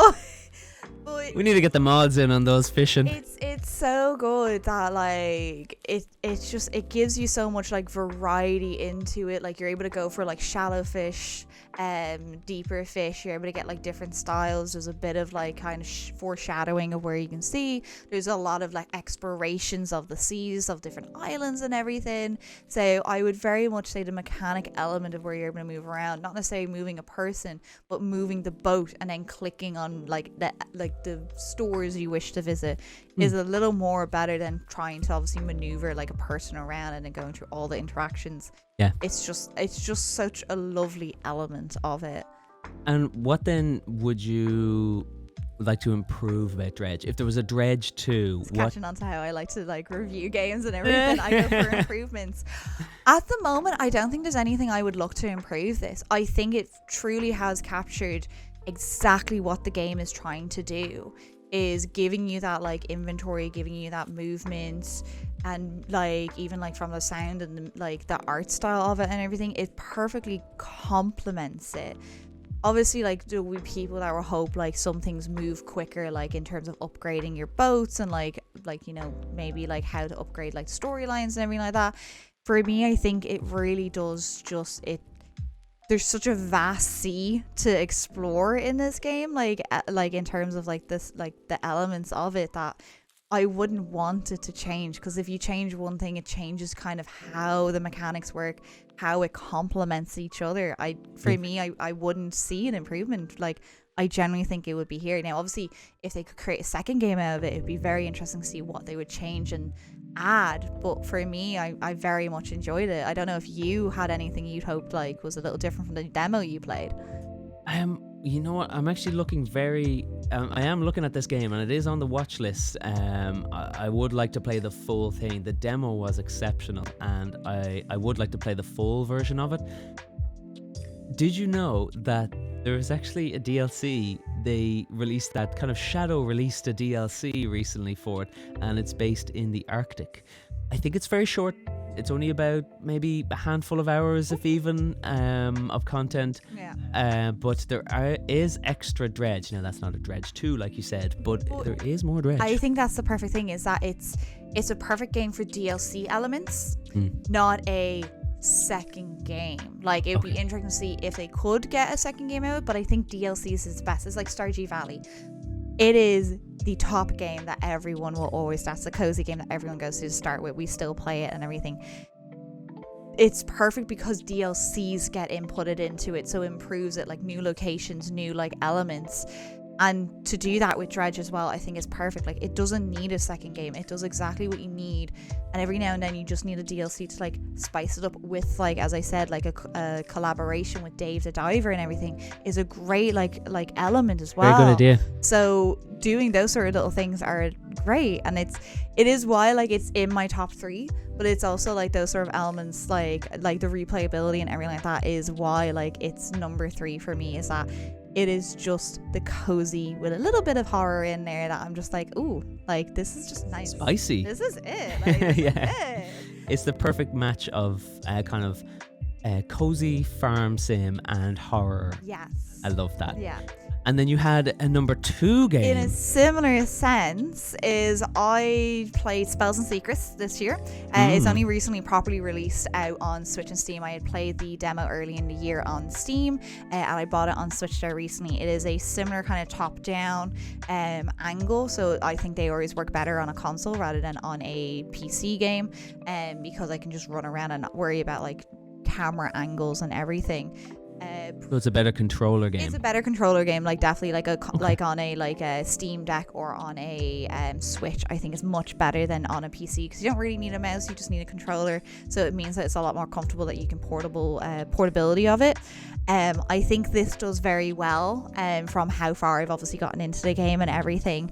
In terms of like the art style, I absolutely love it. Like it's just that kind of like a kind of anime style like elements, and I think it gives, because obviously last year everything was about or earlier this year, I don't know, time is different, but it covers everything's obviously about Hogwarts. And everyone loves like kind of like, you know, spells at some point and everything, and as someone who has grown up with Harry Potter and grown up with like the love of like kind of magic and elements, this is a great little cozy, I guess, sort of Harry Potter inspired style games. Basically, you're a student, you are going to a school of for witches and wizards, very similar to certain storylines, and you end up going around learning spells and like exploring schools and getting up to like different tasks and like all those sort of little elements. And it's just a great like little storyline so far of like just going around mechanic wise and everything. It's also nice because some games don't, when they do the demo, they do like the first like 10 minutes of the game, they don't change it. When you actually go to play it, it's complete, like it's slightly different to the demo enough that you're like, oh, actually this is different to how I solved this the first time. I need to figure this out. But it's really cool that like you're able to do like different spells, and like you're able to like stack different spells, learn different spells. Like it's unlike, I guess, like it gives the coziness of what you would love to have seen a Harry Potter game a little element of, because Harry Potter obviously very strict. The old Game Boy console games, like, is what makes me think of it, is like obviously very strict on how they like follow the story, versus this, it doesn't have something that's set to, so you can kind of like experiment and select certain spells depending on how you want to stack your character. Like my first, like, you know, you learn obviously space spells, but you also choose certain spells out of 3 to know what you want to have. Like one of mine is a transforming into a little mouse, but you could have also changed something else that was like to do with making things feather light or something, but I chose the mouse one. So it's slightly different like choices that you can make that makes it your own little game as well. And it's just so cozy just to sit back and play it, because it's so good. I'd highly recommend it. It's why it's my number 2 for the year. As I said, it did only release this year. Oh, so you're in the 2023 bracket. Surprisingly, I'm actually in it. And Dredge as well, the Dredge 23 bracket. Yeah. Surprisingly, like this year versus like my last year's, but like this is just really good. The demo encompassed what I wanted from it, and it gave me exactly what I have so far played of it, what I want from it. Obviously, depending on how it goes on, depends on how like my overall, like, I guess, review, but like I think I got this just under 30. So it's a good like kind of storyline game and everything like that. I would be excited to see, obviously, and like I feel like there will be DLCs coming for this at some point. Like I feel like that's the sort of style, like new spells and costumes and everything, because you can choose how you want to dress within the uniform style and everything. So there's different options, different character like designs and everything you go with, like customizable. So yeah, it's definitely just like it's my number 2 because it was just such a good, cozy but active game in itself. Okay, and then to wrap up your number 2, what's your favorite part of Spells and Secrets? Like, what's the moment that was like, yes, it clicked and it's there? So far, it's the elements of spells. So the mechanic of the spells is actually, I think, is very good so far where I've gotten through. Because I haven't finished it, it's still like partway through, but this is a game that like I need to talk about. Because you have it obviously set to your 4 pointers, and like you like switch through. There's a stamina bar similar to obviously in like Legend of Zelda, so you can keep shooting spells until your stamina bar goes down, and it regens automatically rather than you having to be like, well, I need, like, I've run out of magic for the day, I have to go sleep, or I have to go eat or something like that. I can just wait till my stamina reticks, like when you're climbing in Legend of Zelda in Tears of the Kingdom or something. That's how the spells work. And it's also unlike in, say, other things, it doesn't cost you to do the spell mechanics. Like in the original like Harry Potter's, you had to spend like you'd have 100 points and you had to like do like 27 points for one spell, 5 for another, and work your way down during battles or anything like that. Like, no, you can just keep going and going until or letting yourself breathe, if you will, like you would in like an actual, say, like magic fight. Like you are shooting your spells and you can change quickly between spells. There's no like mechanic that you have to like go up, down, left, right, B, like to cast a spell. It's just that I'm pressing the button and it happens, and that is not common in games. Like for instance, even when we do like say Secret of Mana, when we played that with the one of the characters where they had to do certain things, you have to pause the game, select it, do it, go through like a bunch of different like hoops, if you will, and then get to cast something. Versus this is just you have it set to your ABC, like whatever, like number, like buttons that you have like them assigned to, and you just press them and you do it. You can hold them and charge them and everything. It's just the same like stamina regen like it is like with Link climbing. So I think that is like the best thing like that comes in, because it's not something I normally like get to experience in games when it comes to magic. Normally you have to pay something to do it. Yeah. So Okay, amazing. So that's a pretty in-depth favorite part of it, yeah. but it does sound really good. I haven't heard you talk about too much about the game, but the way More you're going on about it now, recently. yeah, that does sound really cool. Yeah. And then your number one, My Wendy Game of the Year. number one, and this is something that we came up to when we were discussing this and preparing for this, is the Cozy Valley games are just peak games, and it's the Cozy Stardew Valley like games. When I say Cozy Valley, that's what we've deemed it. Anything that is like the Stardew Valley mechanics, like Soul like mechanics, Souls-like, Souls-like yeah. games. We have Valley-like games. Valley-like, I love that. That's And I brilliant. think it's so suitable. Coin that right now. That is amazing. There are so many games like them that have sprung up from it. Oh yeah. And it's so suitable, especially because my number one is Spirit Tea.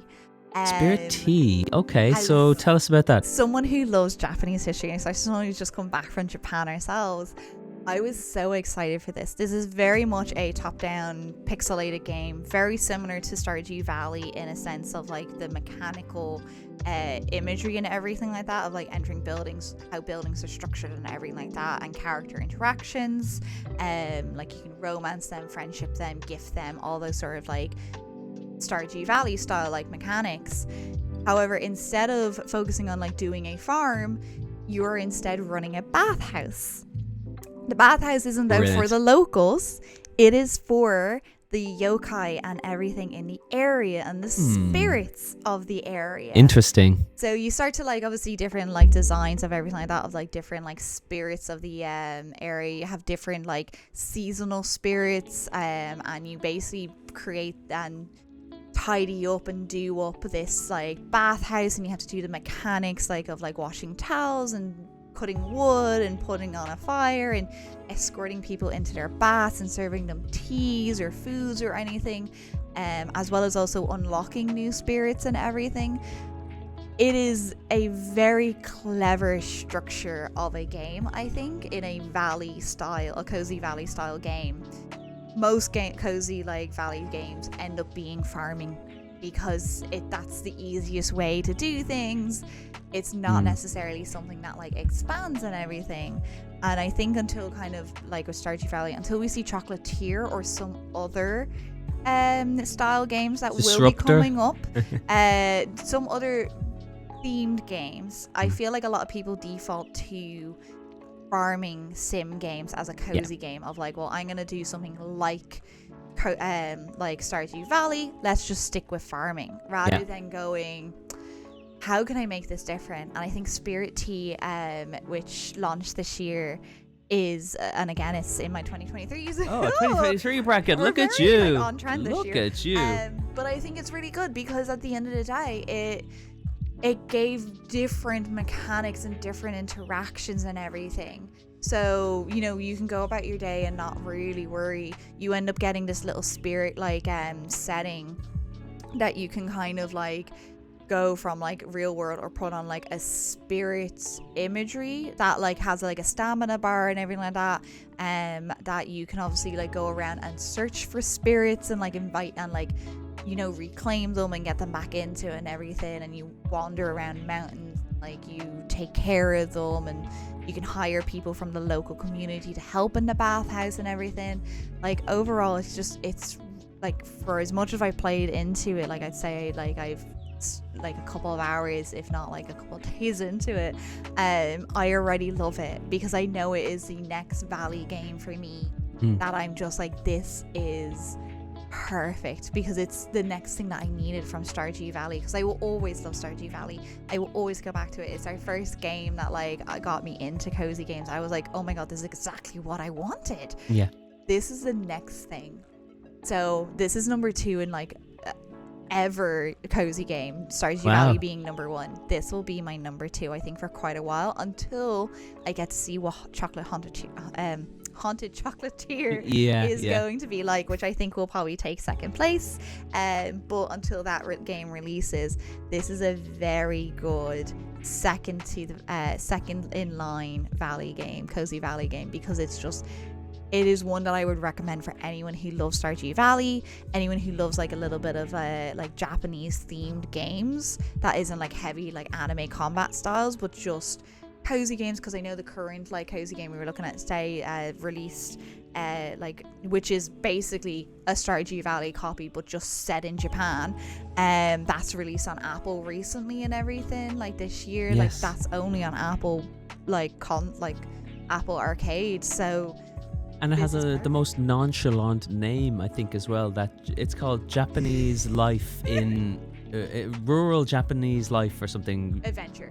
Yeah, Rural Japanese adventure. Like, yeah, life it's adventure. such a banal name. It's so random. I don't know where. It's just I started getting all these like ads and like things. But as someone who doesn't have Apple, we were looking at it today. I was like, I'm not like gonna get an Apple device just for this one game. Oh no. Like, and I'm not gonna pay for an Apple Arcade, I think, just for one game. I'm like, when they decide to expand and maybe get onto like Switch or something else, then I'll look at it.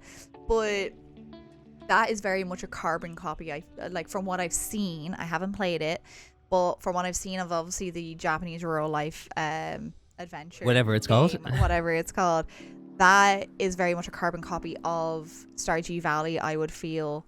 But again, it's a farming sim equivalent, but they've just put it in Japan. Like, so it's like Japanese, like, you know, housing, like elements, all those sort of things. This, why obviously in a Japanese themed environment, is different mechanics to Stardew Valley, and it isn't focused on farming or anything like that, or mining. It is basically, you're going to take care of a bathhouse, you're going to serve spirits tea, you're going to be a bit of a spirit counselor. Like, it is extremely good, and it's the perfect different thing to a farming sim that like I needed in my cozy streaks. That's brilliant. So Wendy's Game of the Year 2023, Number 1, Spirit Tea. Yeah. And I play it on Switch and everything. Worth the price. I think it again is around, I think I got this on sale, but like it was it's only like 20-25, I think. Okay. It's very good. It's like it's slightly more than Stardew Valley, which I think is 15. And I think like, honestly, I would pay more for Stardew Valley. I'm saying this now. Normally that's always like 15 to 12, like 12 to 15 euro, because it always goes on sales. I would pay 20 quid for Stardew Valley in a heartbeat. Like, if I had to repurchase it, I like it's so good, and I think he underprices it in that regards. I know we obviously talked about the €7 mark, but that is just a game that has so much in it. I actually think I got Stardew Valley originally at the €7 mark. Yeah, so like, but like it's like, it's so important, especially because he's an individual. Like, it's so good. But that would be my number 1. But even with number 1s that I would recommend, we also played a lot of games together this year. Yes. And a lot that were very cozy. So we have our couples games. Our couple cozy games of 2023 that we did touch. Starting at number 3, we did play Heavenly Bodies together. I know you've only just finishing editing footage of this recently. Yes, and it is hilarious. This footage. is a great game because it is a 2-player game. You are basically just 2 astronauts in space, and you're trying to work on the space station and kind of go through everything. The thing is, that is the big catch, is it's not a walking mechanic. It is a floating mechanic where you're in 0G. Swim your way around with your arms and your body and wiggle your way around. You can grab onto each other and grab onto things. You need to do things, and it is extremely funny what you need to do, because it's not only internal in the like moving around. You gotta like do cranks, you gotta connect things, you gotta go external, and you have a risk of drifting off, as some people might have almost done. Some people are more prone to drifting than others, you know. But it is a very good game, and we had good fun playing it. Like, I think we binged it hard the first night, because we were like, oh my god, this is so much better than we thought it was gonna be. Like, we were just getting it because it was a fun like couples game, and then oh my god, it was great. It turns out that it is actually a very competent game. Like, it's the physics of it, it's kind of like a physics slapsticky sort of it's very difficult to move yourself in the game, and that's part of the gameplay. It's so difficult to the fact of like if someone's seen me playing it, they would see me trying to like wiggle my way myself. You're swimming like cursing me, like come on, no, yeah. Yeah. And you're still pressing the button because that's all that matters, but your body's wiggling it to you. Or then someone might grab onto you and like you're like, no, get off. Trying like to pull you back. Like, And, yeah. I'm having enough time. But it is very good, and it is something that I would very recommend for like couples who enjoy like playing a game together. I think it's a very accessible game. I think so too. Because it's not heavy mechanics like of like very combat simple or anything. It's just simple of like press the button again, wiggle a little, like using another like trigger button or something. Press the button and press the button again. You know how all games work. It's like just a press A now, move yourself over here, press A here, and tap it a couple of times to like activate the thing, rather than like, Secret of Mana, like you have to go and like I'm moving someone around, but you're also moving someone around, but you also are fighting, and then I'm fighting too, and then I'm dying, and then you're still alive, and then you're right. Well, it's not a tactics game. Yeah. It's a co-op. a party game. It's a co-op game. It's a co-op part. It's essentially not party. It's a co-op game. It's just nice, something that you can sit together. It's very chill, but I think the puzzle element of the game comes from the movement, like the maneuverability, because your controllers control each hand, and you have to try and move your hand around and grab onto things, and your shoulder buttons on the controller also act as your legs, and you have to try and kick off and propel yourself through your zero gravity spaceship.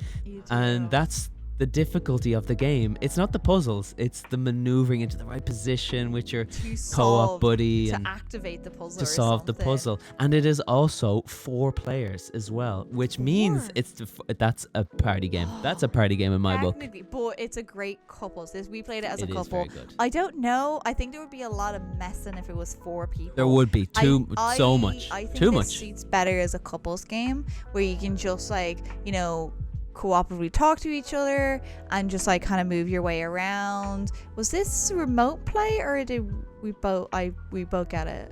I believe it was remote play. Okay, we play it on Steam because I know either both of us have it or it's remote, because I know we were playing online, not couch co-op.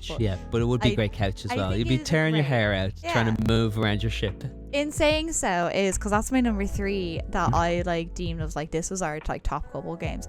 Our number 2 is still space themed, but it's also one that again can be 4 people, and possibly could actually be a lot more fun having 4 people.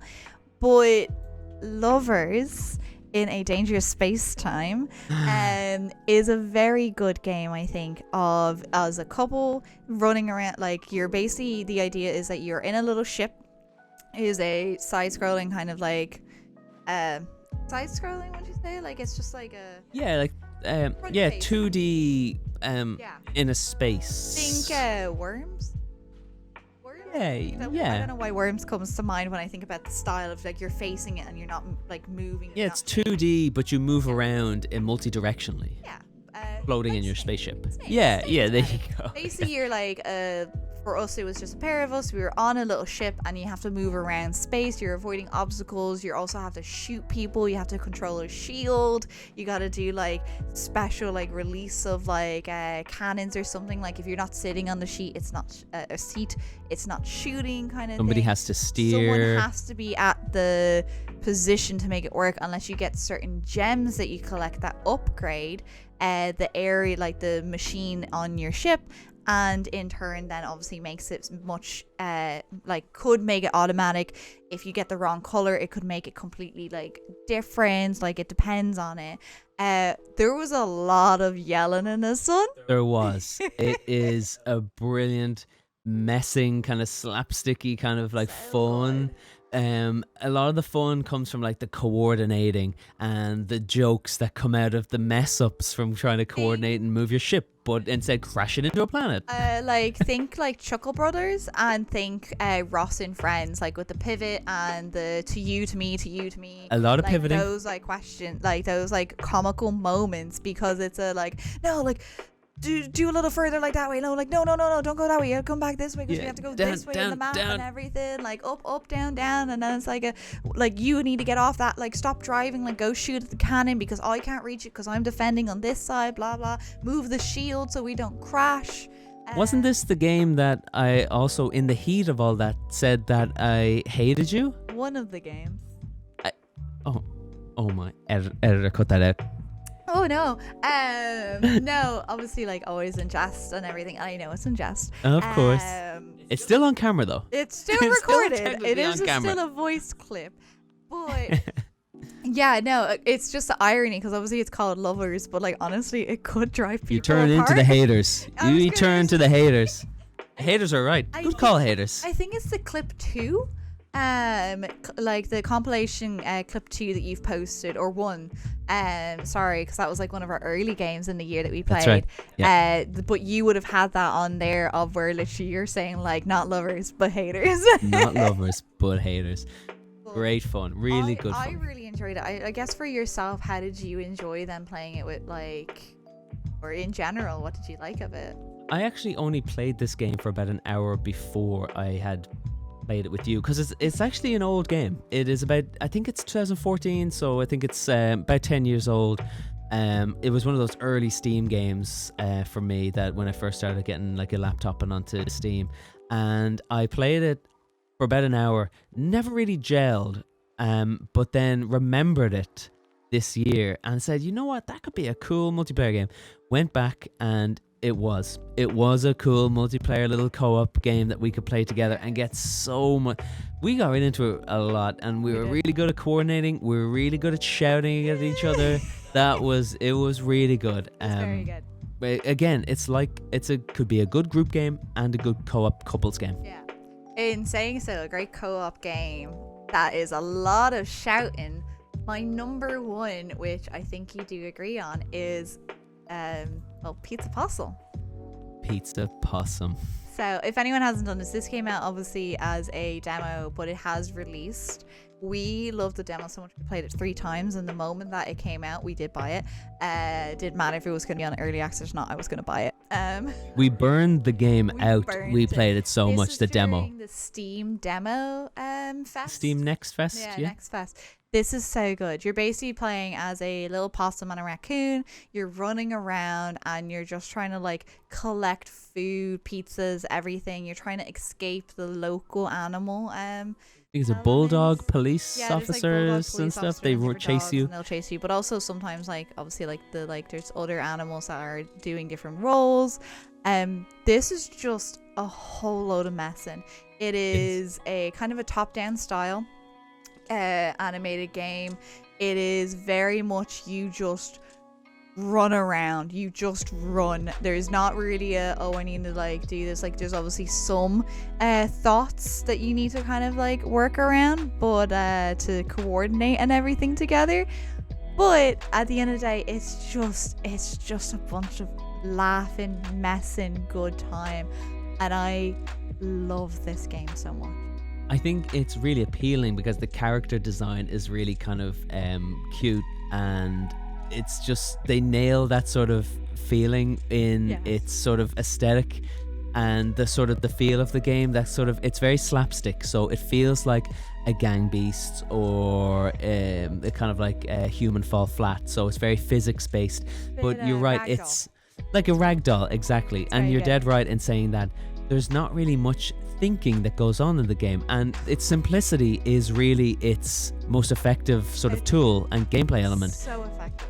It's so simple that you're dead right. All you do is run around and avoid the kind of guards chasing you and collect food. You can like hide in a bush. You can like you get powered up, and you have to get like a certain amount of food to unlock the next zone and everything. So you're just running through the streets of Italy, basically like a coastal town onwards. And that's it. And it's so simple. It's so simple. It's so easy. I think like a lot of people like obviously like It Takes Two really brought back like couple games like very heavily into the view, especially because like with like lockdowns and everything, they had nothing else to do, so people were starting to play games. this is perfect, and I think that like most people get intimidated because of like It Takes Two has a lot of like mechanics and everything that you need to do, brilliant storyline, everything. It's really good, and I highly recommend it. It's more like gamey. It more of a is game. more gamey versus this is something I could hand to someone who's never played a game before, and I'm like, just run, eat everything in sight. You just need to run over it. You don't need to press any buttons or anything. You just need to run. There'll be a key at some point we pick up, and you just run to the like gate, and we get out. The next we section. don't need to press buttons. We don't need to worry about things. We just need to run and eat on our way. And it's honestly just, it's so easy, and it's so cozy of a game. And it's so funny as well. It's the slapstick movement, those close calls with the guard dogs chasing you, and the sound effects, and it really is like a comedy of errors. And we will be streaming this in the new year. This is on our stream list, so there'll be more of that. It is on this year's one, but we will be playing the full game with more This will be an to honorable it. mention next year as well, I think. It really is so lighthearted and easygoing. I think there'll be a lot of DLCs for this one. I Could be. think so. Like, I know they've already like kind of, when they released, like talked about a new mechanic that's gone into it and everything.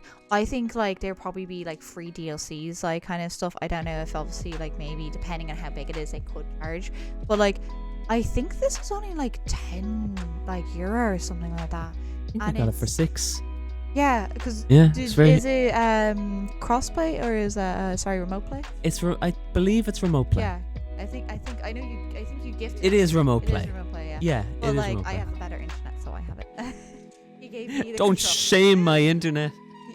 Look, you're in the countryside, all right. It's fine. It's fine. But that would be my number one couples game. In terms of obviously laughing and everything that we have, we obviously briefly mentioned some of the 2 other couple games that we did mention are group games. We also got very lucky and saw our friends a lot more this year, so we had a lot of couch games as well as some they can be laid online and everything.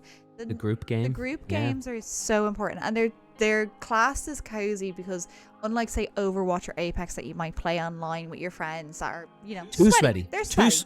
Too sweaty. You gotta be like in the mood for it. These are games, I'm too old for those now. these are games that we have played that are just, they're perfect. You can throw them on. You don't need to think twice about it. You just kind of go with it. Number 3 were Rubber Bandits, which has a Christmas DLC I think came out. It's not even DLC. It's just a free update. Yeah, so an update for Christmas and everything. This is again a ragdoll style top-down game where it's just you and 3 other friends like that are dressed up as like in different character costumes you can do, and you're just running around trying to get in, rob a bunch of stuff and get out, while also maybe trying to defend from certain threats and everything and achieve certain goals. The most important obviously is that everyone needs to try and leave at the same time, otherwise with like achieving the goals, otherwise obviously you don't win the levels or something. But it is just a barrel of stitches ready to just like put you through it. Like we played this on the couch and we also played it online. I'm pretty sure we played it online, or was it just couch actually? We played it on couch, I believe. It was only the Yeah. couch. Yeah. But I just really enjoyed it. It was just so simple, so easy. Just you jump through the different levels real easy as well. Like it's just something you could just binge and go. What did you think of it itself? Yeah, I love Rubber Bandits, and so my thing about Rubber Bandits is that there are so many of those slapstick, like you said, Style. the what? The style, like Yeah. style. Yes, there's so many how do you call them, like physics ragdoll sort call of it games. ragdoll. The 'Cause you're ragdoll just kinda physics flopping, based. like Fall Guys. You're just like flopping. There's no like real. Exactly. Well, there's Fall Guys as one, but then there's also Human Fall Flat. There's Gang Beast is like the Stick famous Man. one. Yeah, yes, exactly. Oh. There's so many of those type of games. But for me, Rubber Bandits just takes it because it's a little bit extra polished. And for me, what really took the crown, Rubber Bandits took the crown, was because it had a lot more interesting game modes. It had loads of various different game modes to play and loads of really funny scenarios within those game modes. It just opened the door to a lot more funny kind of moments with friends, and I would love to play it more. I really As you- would. Like, it's a great game. Friendly fire is a thing. You can get shot by your friends, by the way. I'm pretty sure we Oh got yeah. shot on this one. Oh yeah. Similar, I guess, in terms of group shenanigans and shooting each other. You did mention this one on your on the other like guest release, but I have Pommel Party down as my number 2 grouping. This was a bit of contention, obviously, because why it was on yours and Randy's like bucket or like list, it kind of came across a bit negative how you thought about it. I'm so disappointed to hear that it came across negative. Maybe it was fine. just him. That was Maybe it was just him yeah. saying going to town on it. But Use I of do words. believe that it was supposed to come across in a good way. So I want to clear the air, clear the record to say that Pummel Party is a great game and it's the best Mario Party. It's better than Mario Party. If you haven't played it already or haven't seen the other one where you discuss it, this is a Mario Party style board game, game with mini games in between. It is ragdoll style again, so the characters are all ragdoll like animation and everything. It is a very base level style of animation in it, just like cube like kind of characters and everything.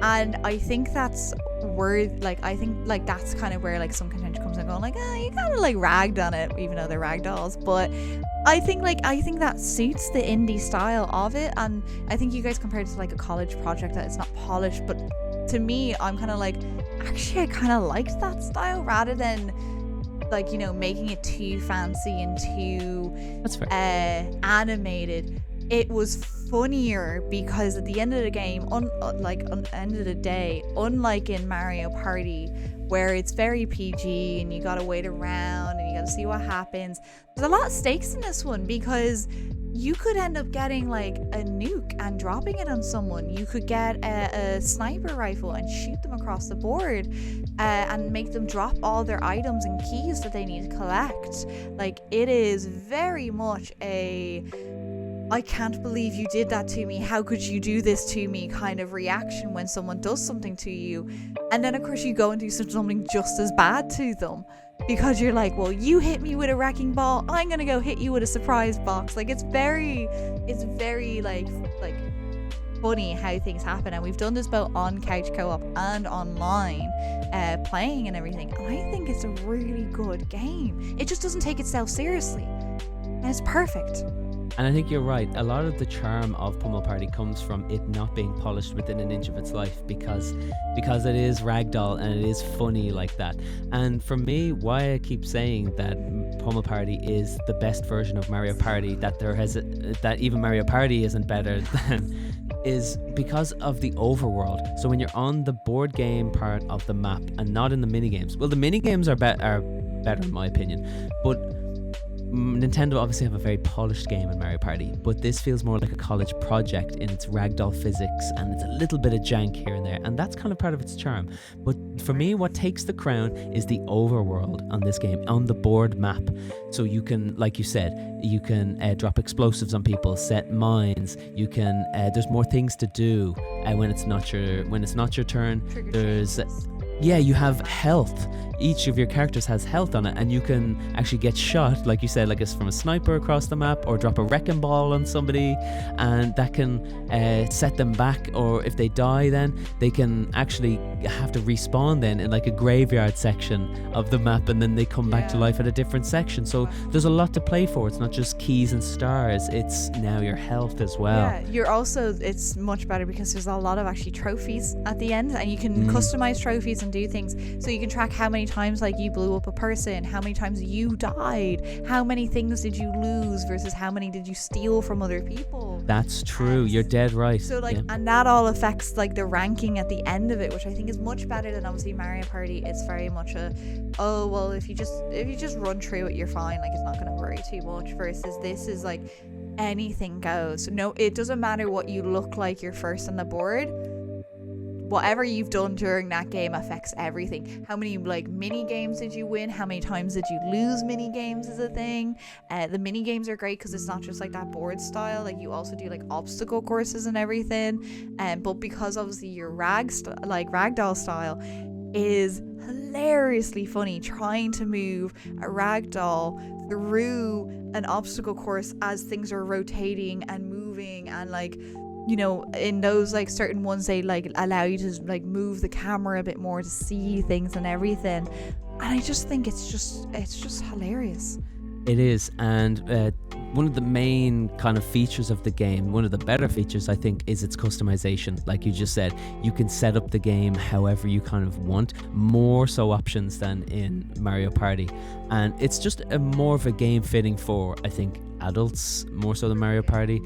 The maps are better, the mini games are better, and it also, because it's on PC, has very strong mod support, and the developers are very supportive of mods, and there are people who make their own boards, there are modders who make their own mini games as well, and it's baked in really well, and the mod support is very good in the game, so it helps keep the game fresh and keep it alive, and people have like a lot of inspiration from the likes of, say, this year Squid Games was popular, so there's a lot of Squid Games based mini games, and yeah, it just helps keep the game fresh. A couple of that with, like, as I was saying, the overworld map, it just helps keep the game just more, I think it's maybe more modern, or it's like a fresh take on the board game, mini game sort of Mario Party genre that many people don't seem to be doing anything in that space. And this game is very fresh, and it looks janky, it plays a little bit of jank, but it is fresh as hell, and it's a good take on the Mario Party formula. But it's actually the charm of the ragdoll style, like box cube. Like I do think it's part of its charm to be doing the way it is. Like obviously, maybe it would be great if they could have a more polished version of, you say. I just think it's the charm of it, because like it means we don't have to like take it too seriously. We don't have to worry about things. We're just going in.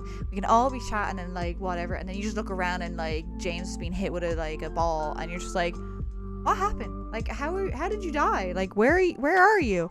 Yeah. Like it's so easy to comfort, and it's obviously like you take turns going around, versus our number one group game that I have deemed our number one, I should say, in the cozy corner, is very much one that isn't as easy to take it easy. Like, isn't that easy? Jeez, how many times can I say the How word? many English? It is a game that certainly you can like be comfortable in it depending on how you play it, but it is one that you are gonna get some screaming in there, as they say. Oh It's yeah. Played Up. I love Played Up. Played Up is amazing, and there's so many like elements, like updates and DLCs that come from it and everything, and unlockable maps. Basically, if anyone has played Overcooked, it's a very similar style game. It's kind of pretty much the same thing. I mean, you are like a team of 4 running a restaurant and everything. What I think is why this is better than Overcooked is it's not as stressed. It is a lot more collaborative, I feel like, that you can get things done.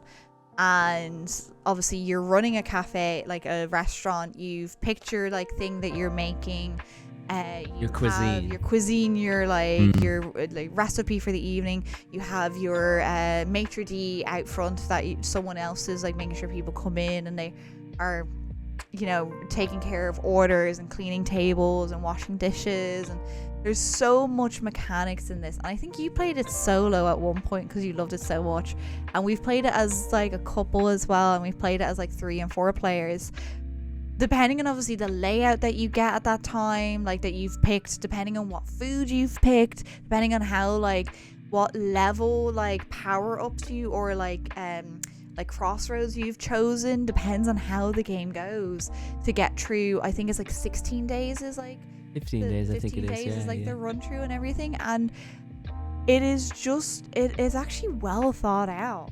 It's really good. What I love about Played Up, we, like you say, we played it across the board. I played it by myself, I played it with you, and then I played with the group. And obviously the group is where it's at, because the more players in it, the better. It's just chaos. Well, it's not. Sorry, that's a lie. Let me retract that. It's not chaos. It's actually organized chaos.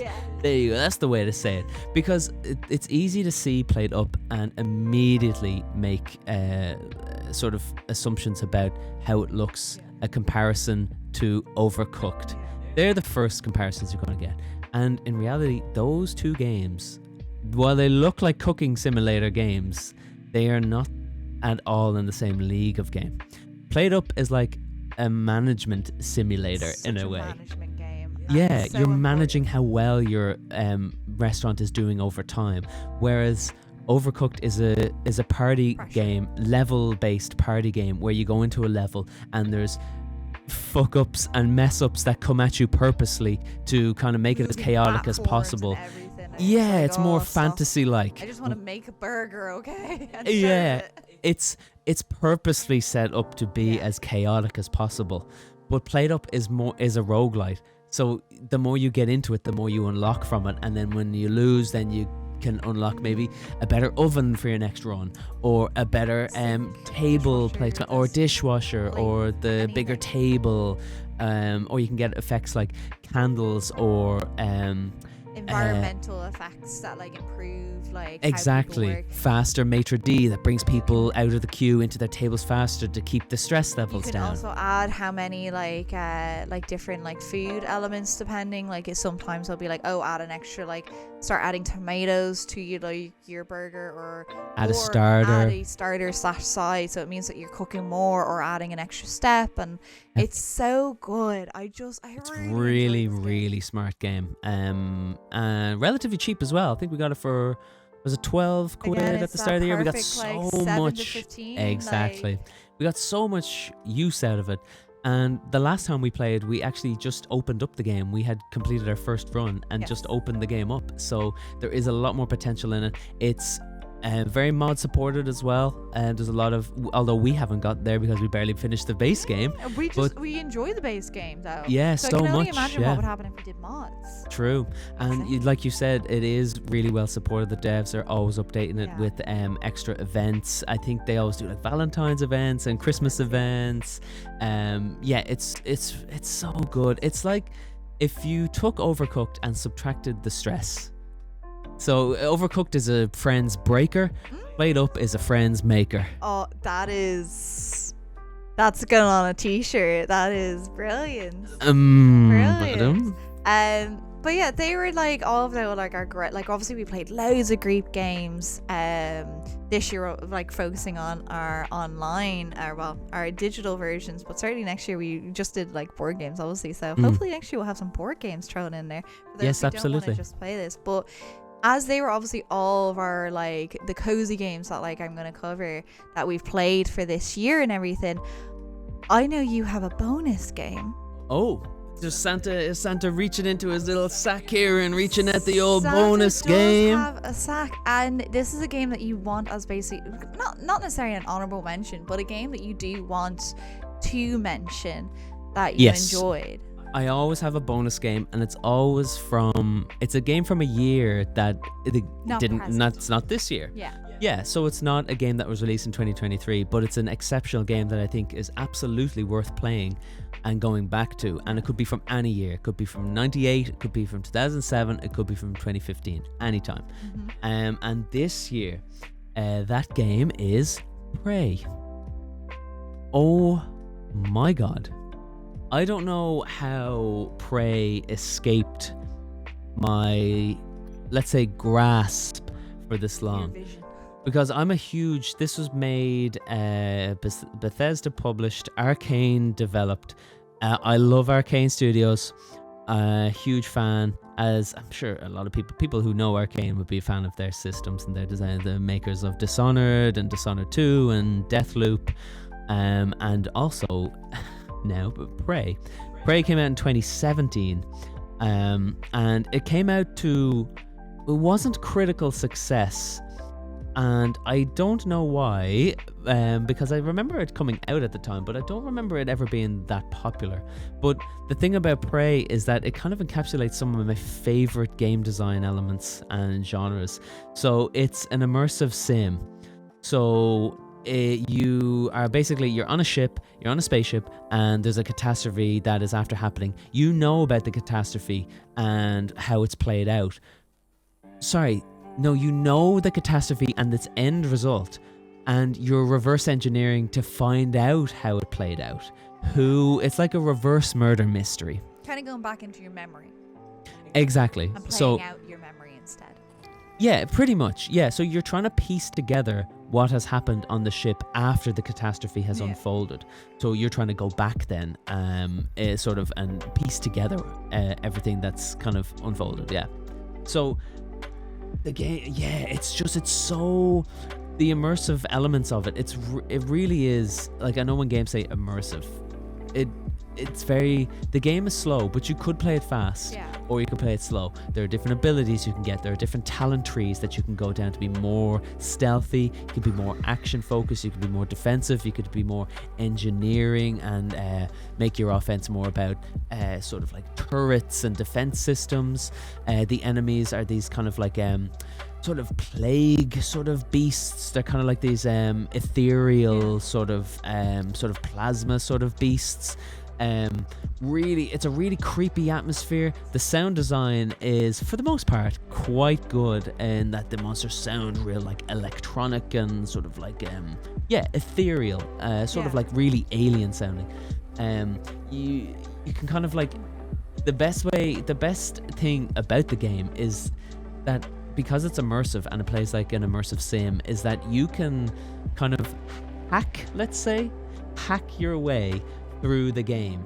So you can choose different you can choose more skills into like a hacker, and you can open doors. But if you're not good at opening doors, you won't be able to open that door to get through, so you have to find another way to get through. And maybe you then stack a couple of desks on top of each other and climb the desks to climb up to the roof where there is a vent through, and you can climb through the vent into the room instead of being a hacker. So there's always multiple ways to approach a scenario, and ultimately play the game and get through it. As you can see here in the video footage, I'm really you're very weak in the game. I'm playing it on like really hard mode, so it's like very easy to die, but the atmosphere is brilliant. The story is really good as well. But some of my best bits about this game, and if you're reading if you're reading the game on the Medium, on the blog post, you'll see that the downer parts are more outweigh the good parts. But some of the best parts is that it allows you to play your own way. That's part of what makes an ImSim great. But there's a great sense of feeling very powerful when you get more abilities and better weapons. It's just, the game starts to really open up, and you feel like you're more of like kind of like a weakling at the beginning of the game, and then you feel very, very powerful. And the pacing of that power creep or that power gain is really where the game lies, and it really does exceptional pacing. There's never more parts where you're feeling like, okay, I'm breezing through this area because enemies are too tough. If you run through an area, you could very easily get blasted and then have to reload and say your save back again. Yeah, the sound design, as I already mentioned, is a triumph. There's lots of hidden areas as well, like I mentioned there. So there's a lot of hidden areas to explore, and because your playstyles might be different, like I was saying, you stack your desks up, you climb the desks to then climb through a vent to get through a section. And the level design really caters for that. So if you're meticulously studying an area, you might notice that there's there's a pipe shaft that leads over like a bookshelf into another section of the room that was once that was guarded off that you didn't spot. Or like I was saying, there might be a vent that you spot, like a grate shaft that you can climb under on the ground and then get through to like the basement area and bypass another section of the map. And there's a moment then when the game really changes, and you kind of unlock, maybe about halfway through the game, you unlock this what's called the nightmare, and the nightmare comes periodically. Pretty much. Basically. And he can slender his way through tiny cracks and follows you for a certain amount of time, and you can either fight him or, well, fight it. There's no him or her. It's just It's just a plasma ball of energy, but it's in the form of like this Slender Man beast, hulking beast, and it chases you around the map for, I think it's about 3 minutes, and you have to either avoid it or you can fight it. Generally better to avoid. Another really interesting part of this game that I really liked, and one of the better parts, was the glue gun. So the game comes with what is called, they call it a glue gun, and you can shoot at enemies and it'll harden and like freeze enemies to the spot. Or what you can also do is you can create, if you spot a shaft on the side of a wall up above on the roof that you can climb to, but it's out of reach right now, you can shoot your glue gun in a line to create a stairs on the wall, and you can climb the glue up the stairs to the shaft. Absolutely brilliant, and that's what's really good about the fact that it's an immersive sim. It offers you those different options to be able to use the glue gun to create a stairs, or what you can also do is use your glue gun to block a door so that enemies can't then come through it. You just hose the door down with your glue gun and it'll freeze the door.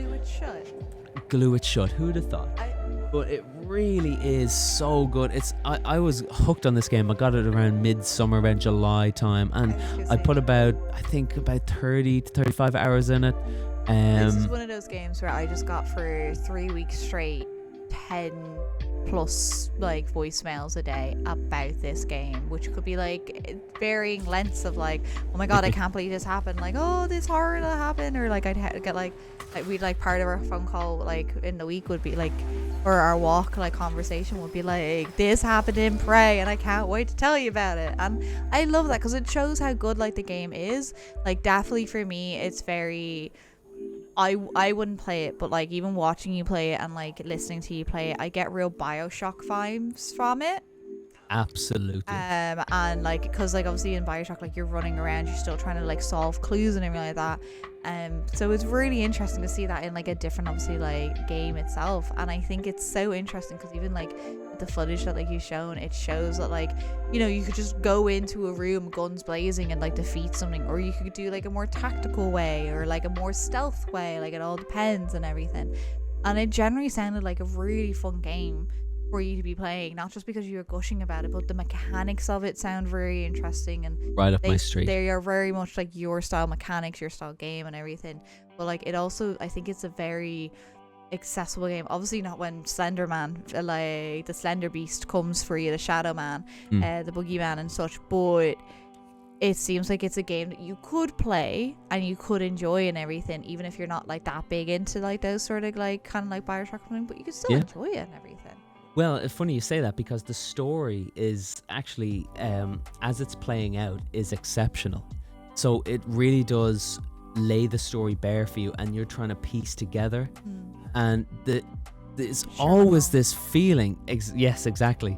There's always, because there's kind of a murder mystery. I'm saying in quotes. It's not really a murder mystery, but kind of plays out that sort of same sort of style. Yeah, there is a mystery to discover. How did this happen? Why are there aliens on the ship? Who caused this to happen?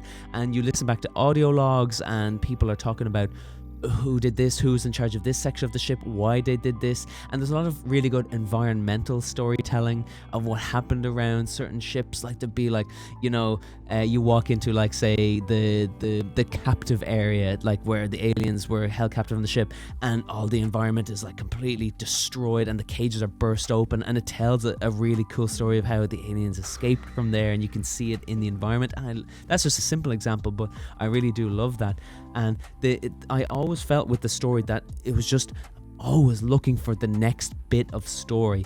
But that being said, the downer parts of this, the ending of the game is a little bit of a letdown for the story premise that was set up. The setup just wasn't paid off for me at the end. I heard you told me how you ended on. I was like, oh. Well, it was shocking, I suppose, but yeah, I suppose it was shocking, but the payoff, I just think the game overstayed its welcome a little bit, because that's another part of the bad parts I have of the game. It's a little too long, just a little bit, maybe about, if I played it for 30 hours, it's probably 3 or 4 hours too long. Is that because of the style of gameplay you went down, or the story itself takes that long? No, the story itself I think takes that long. But, well, then again, I was playing a very, as you can see in the footage, a very slow, stealthy, making very small increments of progress. But that's the best, I believe that's the best way to play this game, slow and methodical, to take in the atmosphere, take in all of the documents that you're reading, the audio logs that you're getting, and like piece together the story. And the game is great for that. But just then you're saying, is that part of the story? I don't think so. It's part of the gameplay, because towards the very end of the game, there's a lot of backtracking and back and forth elements to the game. It asks you to go back to parts of the level of the ship that you were just at that take about 5 minutes to run back through. So you're running back and running back to it, and then it's like, oh, then you're running back to this other area to gather, like, you know, this videotape that he needs, or the keys to the ship to drive, you know. And it's like, oh, I could do without this. Yeah, it's just the very final bit of the game, the last maybe 4 hours out of the 30 hours that I played, it should have wrapped itself up a little bit there. Also, a lot of the side characters, the main characters are very good. The character you play and Morgan, I think Alex Morgan, the main, the other character. I'm not going to say they're not. It's totally morally dubious. Like, it's morally up to you to decide, and that's part of the story of this game, to decide how their actions were justified. So I'm not going to say they're a good guy or a bad guy. They're just the guy. So the other guy who you're playing against, or a girl, depending on who you play as. So it's a brother. Yeah, it is always a brother. So the bad guy that you play against, or a good guy that you play against, or the with person you that's are interacting with through the story. Thank you very much. Depending on how you action depends on what outcome kind of are viewed. True. That person is written very well, and the main story that revolves around them is very good. But the side cast, the other cast of characters, the sides, NPC characters that you come across, they're not that interesting. And that's a shame, because the story is set up really well around them, but when you actually meet some of those survivors in the ship, they're just there to give you quests, and they don't actually develop on the story, or they don't give you insights into plot points. Yeah, they don't give you insights into how the story unveloped or contribute to the story. And the story is not the best thing about this game, because the gameplay is amazing as well, but it could have significantly contributed more. Is the best thing, but it's how, like, the interactions on the way don't really give much to it sounds. Exactly, and that's what I have written here. It never felt drawn to any of the characters. It was just simply ticking the side quest complete box. You do have a hard time connecting the characters, don't you? It's not just in your bonus game, but also it's like your main character in Sea of Stars. Do you seem to have a can't connect your character? Sea of Stars had the opposite problem, where the main characters were boring as hell, but the main characters in Prey were amazing, and the side characters were terrible. So you and characters. I can just analyze characters too well. That's all that's wrong. Or maybe they're just written so bad. But I will say that I'm a huge fan of, like, immersive sims from, like, age-old times as well, like System Shock and Thief. You know, they're the grandfathers of this genre. And see, this Prey is the type of game that isn't everybody's cup of tea, and it's very niche in a very niche genre. So I can see how critically it didn't sell very well, and why they pivoted away from this design for their next game, which I believe was Deathloop was the next game to come after this. And I wasn't the biggest fan of that.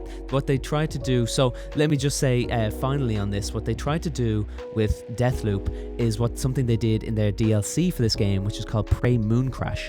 Now, I actually didn't play Mooncrash because I had my fill of the main game before playing Mooncrash. But what Mooncrash tried to do was, it actually created a genre unto itself of the sort of roguelike loop of something happens in a loop that you gain knowledge of in your own head, in your own brain. It's nothing to do with the game. So you go to a certain section of a game of the world, and something happens there at that time, and then you learn that for next time. It's not like, tick this in the game's journal, like, you made it to such and such. That doesn't matter. It's something that you learn. And I don't know what genre this is, but it inspired another game which is absolutely exceptional, and that is the Outer Wilds. So the Outer Wilds took massive inspiration, basically built off of Prey Moon Crash, and they created a time loop, 22 minutes of real life. A loop puzzle. That is probably a good way of putting that. Loop puzzle, yeah. And so you are alive for 22 minutes in that game, and you have to travel within that time before the sun implodes and consumes everything, and you restart your game. That's literally the game loop that's explained in the first 2 minutes. You have to find out something that goes on, and this is the same as Prey Moon Crash. Now, not that I'm aware, because I didn't play Moon Crash, but I know the general beat of these the genre, and we do not see enough of those types of games as well. The Forgotten City is another one that was made by I think it was Bethesda. They made the old Elder Scrolls. I think it's called the Forgotten City, and they made a similar time loop. It's a game where you are going to a place to remember what happened in your own head at that time, and then piece together based on. Then you die and your run ends, and you go to the next. You go to another area, the next run. You know something happens here, and you know something happened there that might correlate to over here the next time. And it's a mystery game that's played in your head. For memory and everything, yeah. It's a memory-based game. It's not like, oh, this has to happen to progress this. You're piecing together where you need to be at a certain time to figure out how to solve the game. The game is one massive puzzle. And that's what Prey Moon Crash... Now, I'm not going to claim that Prey Moon Crash started that, but it did popularize it because we got the Outer Wilds from that. And from the Outer Wilds, we got the Forgotten Cities from that. And I haven't played the Forgotten Cities yet, but it's the same general beat. And those type of games we are not seeing enough of because they are they're not lucrative, but they are so intriguing. Because you're almost playing against yourself to try and remember what happened at a certain time to lead you to be at the correct place at the right time to find out how to solve the game. And yeah, that's just amazing. And that's playing Moon Crash. There you go. But I guess then, so Prey is your bonus, and you absolutely loved it, and that was an oldie but a goodie. 2017, yes, 6 years old. I recommend this game to anybody. You'll get it for dirt cheap now, absolute dirt cheap. Especially you get on GOG as well. I got it for about a tenner, I think, with Prey Moon Crash. Price range. I guess then, because not only have we looked at the present, we've also had a glance at the past. How are we looking for the future, James? Oh.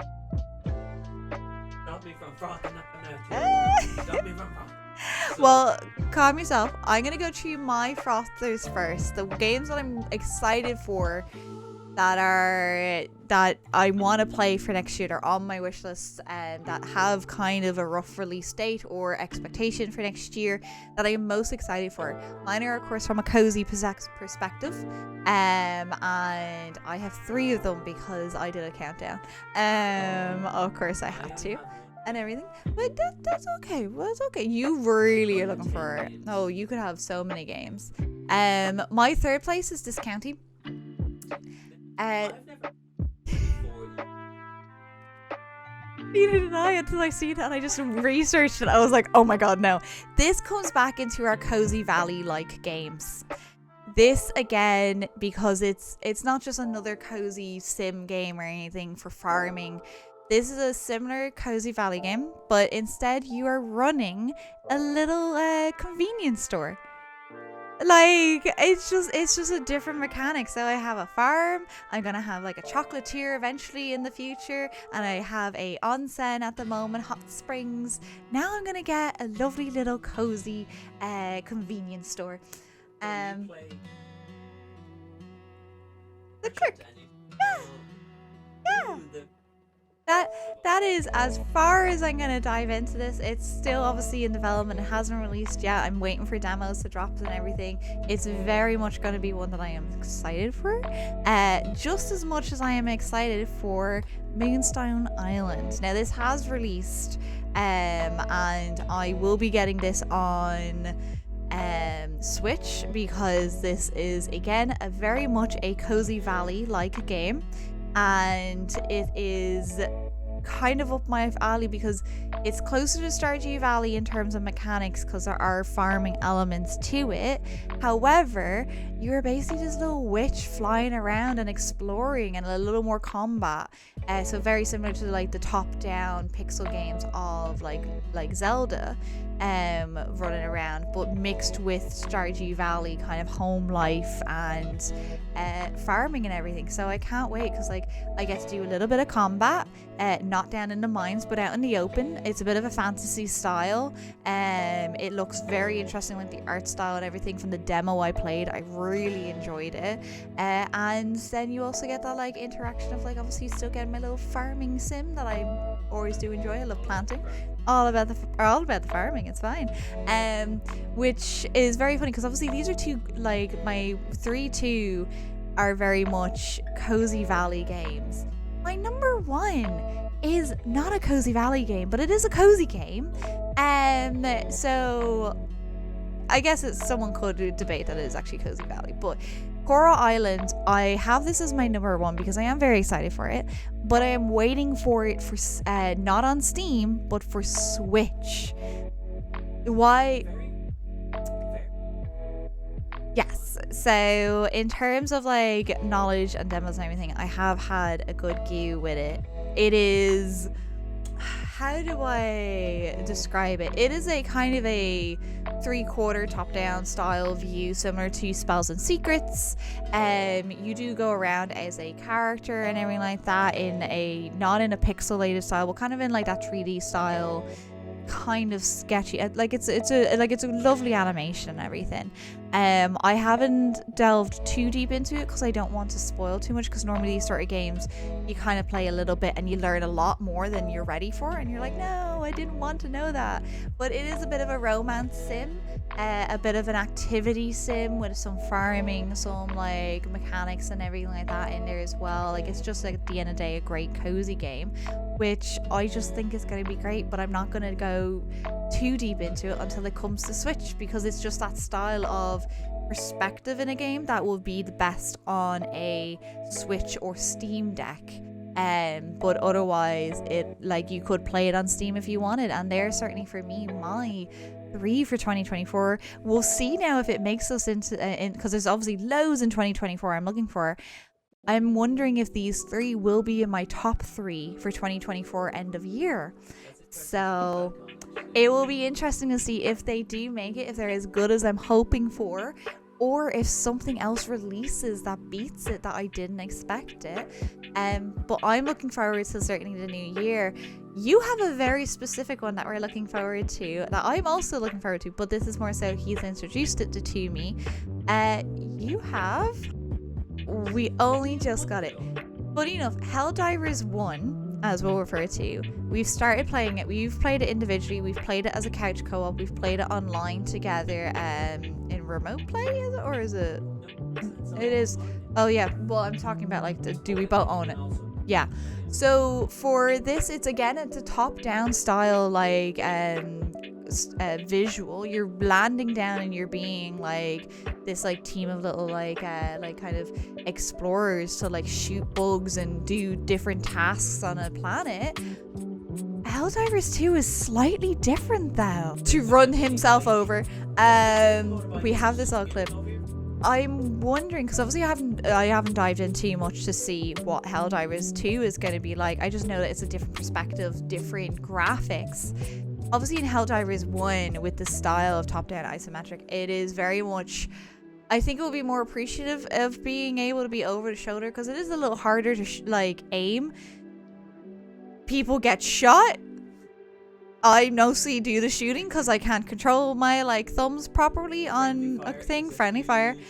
Running someone over with a bike is probably our favorite bit, because it's basically it's kind of hard. Like, you can call down like, you know, ammo, you call down drop pods, you call down like resupplies, mechs, vehicles, machine like turrets and everything, which are all so like, they make the game so funny, and I really enjoy it. And there's enough variety and difficulty like changes that I don't think like we'll get bored of it anytime soon. So I'm excited to see how does this cross over into a third person over the shoulder, like Helldivers 2 like version.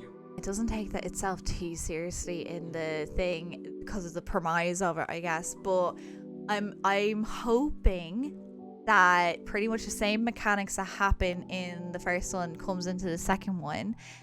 It's just a different point of view. Drive over your friends. I was gonna say, hang on, it's not drive your friends over, it's driving over your friends is what you're doing. Technically, like, that should have been the way that you corrected yourself, but no, you know what, we're doing it backwards. You're gonna drive us over. You're driving over us. You're gonna be like, no, I meant like them coming to us. Yeah. Team. Yeah. Well, in fairness though, this is one of the things that's comical about the first one, and I highly recommend anyone who like has seen, like, doesn't know it, definitely get it. It's just a bit of banter and everything, because you know, you'll just dropped in all three of you, and instead of all three of you dropping at once, it kind of goes 1, 2, 3. If you've already stepped out of your pod because the game's released you, and the next two pods land on you, you're dead. We have to call you in straight away, which happened. Literally, the three of us landed in. James landed first, so by the time my pod hit the ground, he'd already emerged, and he died instantly by the third person dropped. Yeah, and it's one of those, just like, it causes the comedy. Like with the bike, he reversed over me and tried to be like, oh god, pulled forward. I was already dead on the ground, and he tried to get off and managed to run over himself as he got off the bike. And it's just, well, always just keep it on the list. But that's kind of like the whole aim for like the future Frothers that we're hoping. It will be interesting to see, obviously, if they're reflected, as I said, back into this, like into our 2024 games. But also, I know that certainly I'm hoping that we do a little more game reviews throughout the year, maybe a little future projects with ourselves. Yeah, so of the future that we are doing, because this takes so long, like this is going into 2.5 hours before editing. I'm hoping that we can make up like some bit of mini games during the year, whether it be quarterly or monthly, just so that there's a little better like overview, because you haven't even done your rundown of every game you did in this one. You did it in the last one, but that can take an hour sometimes. So if we do a little temperaments. Yeah, so definitely, like, in terms of like your blog, like it'll obviously be linked and everything for you to see all the little posts. I've started up a little Brunch and Dragons Instagram is the idea, so that I can post everything about board games that we play, games that we play, as well as also like, because we are D&D players, like we like doing like little D&D things and everything like that, because like I love creating new characters. That's definitely something I've really enjoyed, creating new little mechanics and everything. So that'll be where we'll be featuring it, and any funny clips, not just for posting our overview of the year funny compilation, so we've funny clips posted on there and everything, so it just gives a bit of more visibility, so we're not spending 2.5 hours on a Saturday talking about this for a whole, like, what our year was, to like bring it in like a little tighter. But either way, I think that's where our future is. We're going to continue doing this. Maybe we'll do a little couch gossip next year with all of us, so it'll probably still be a big one, but at least it will be something that like we can put us all together. But we're kind of looking into like just a thank you for like another year of watching like our absolutely a nice little goodbye.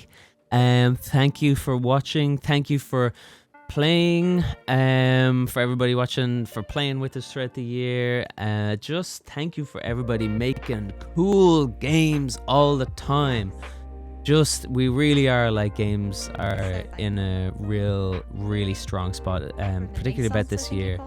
Yeah, it is a little renaissance era of games, I believe. Yeah, absolutely. I mean, there's great indie scenes, and it's just everything seems to be perfectly set in motion now. For even next year is looking absolutely stacked on the indie and like AA scene. That's let alone AAA. I'm not even into that scene, but the indie scene and like small little games on Steam, like that's what I really enjoy. Indie. But certainly, thank you guys for sticking around and watching. If you haven't checked out, obviously Randy Butler's and Jerry Savage's pre-show and everything of other Yes. games going on. It's a great one to check out as well.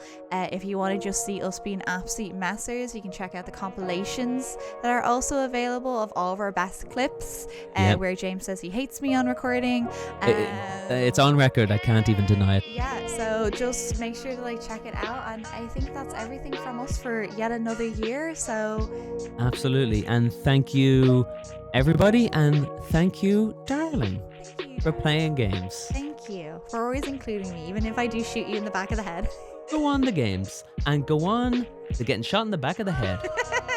Not only in games. Only in games.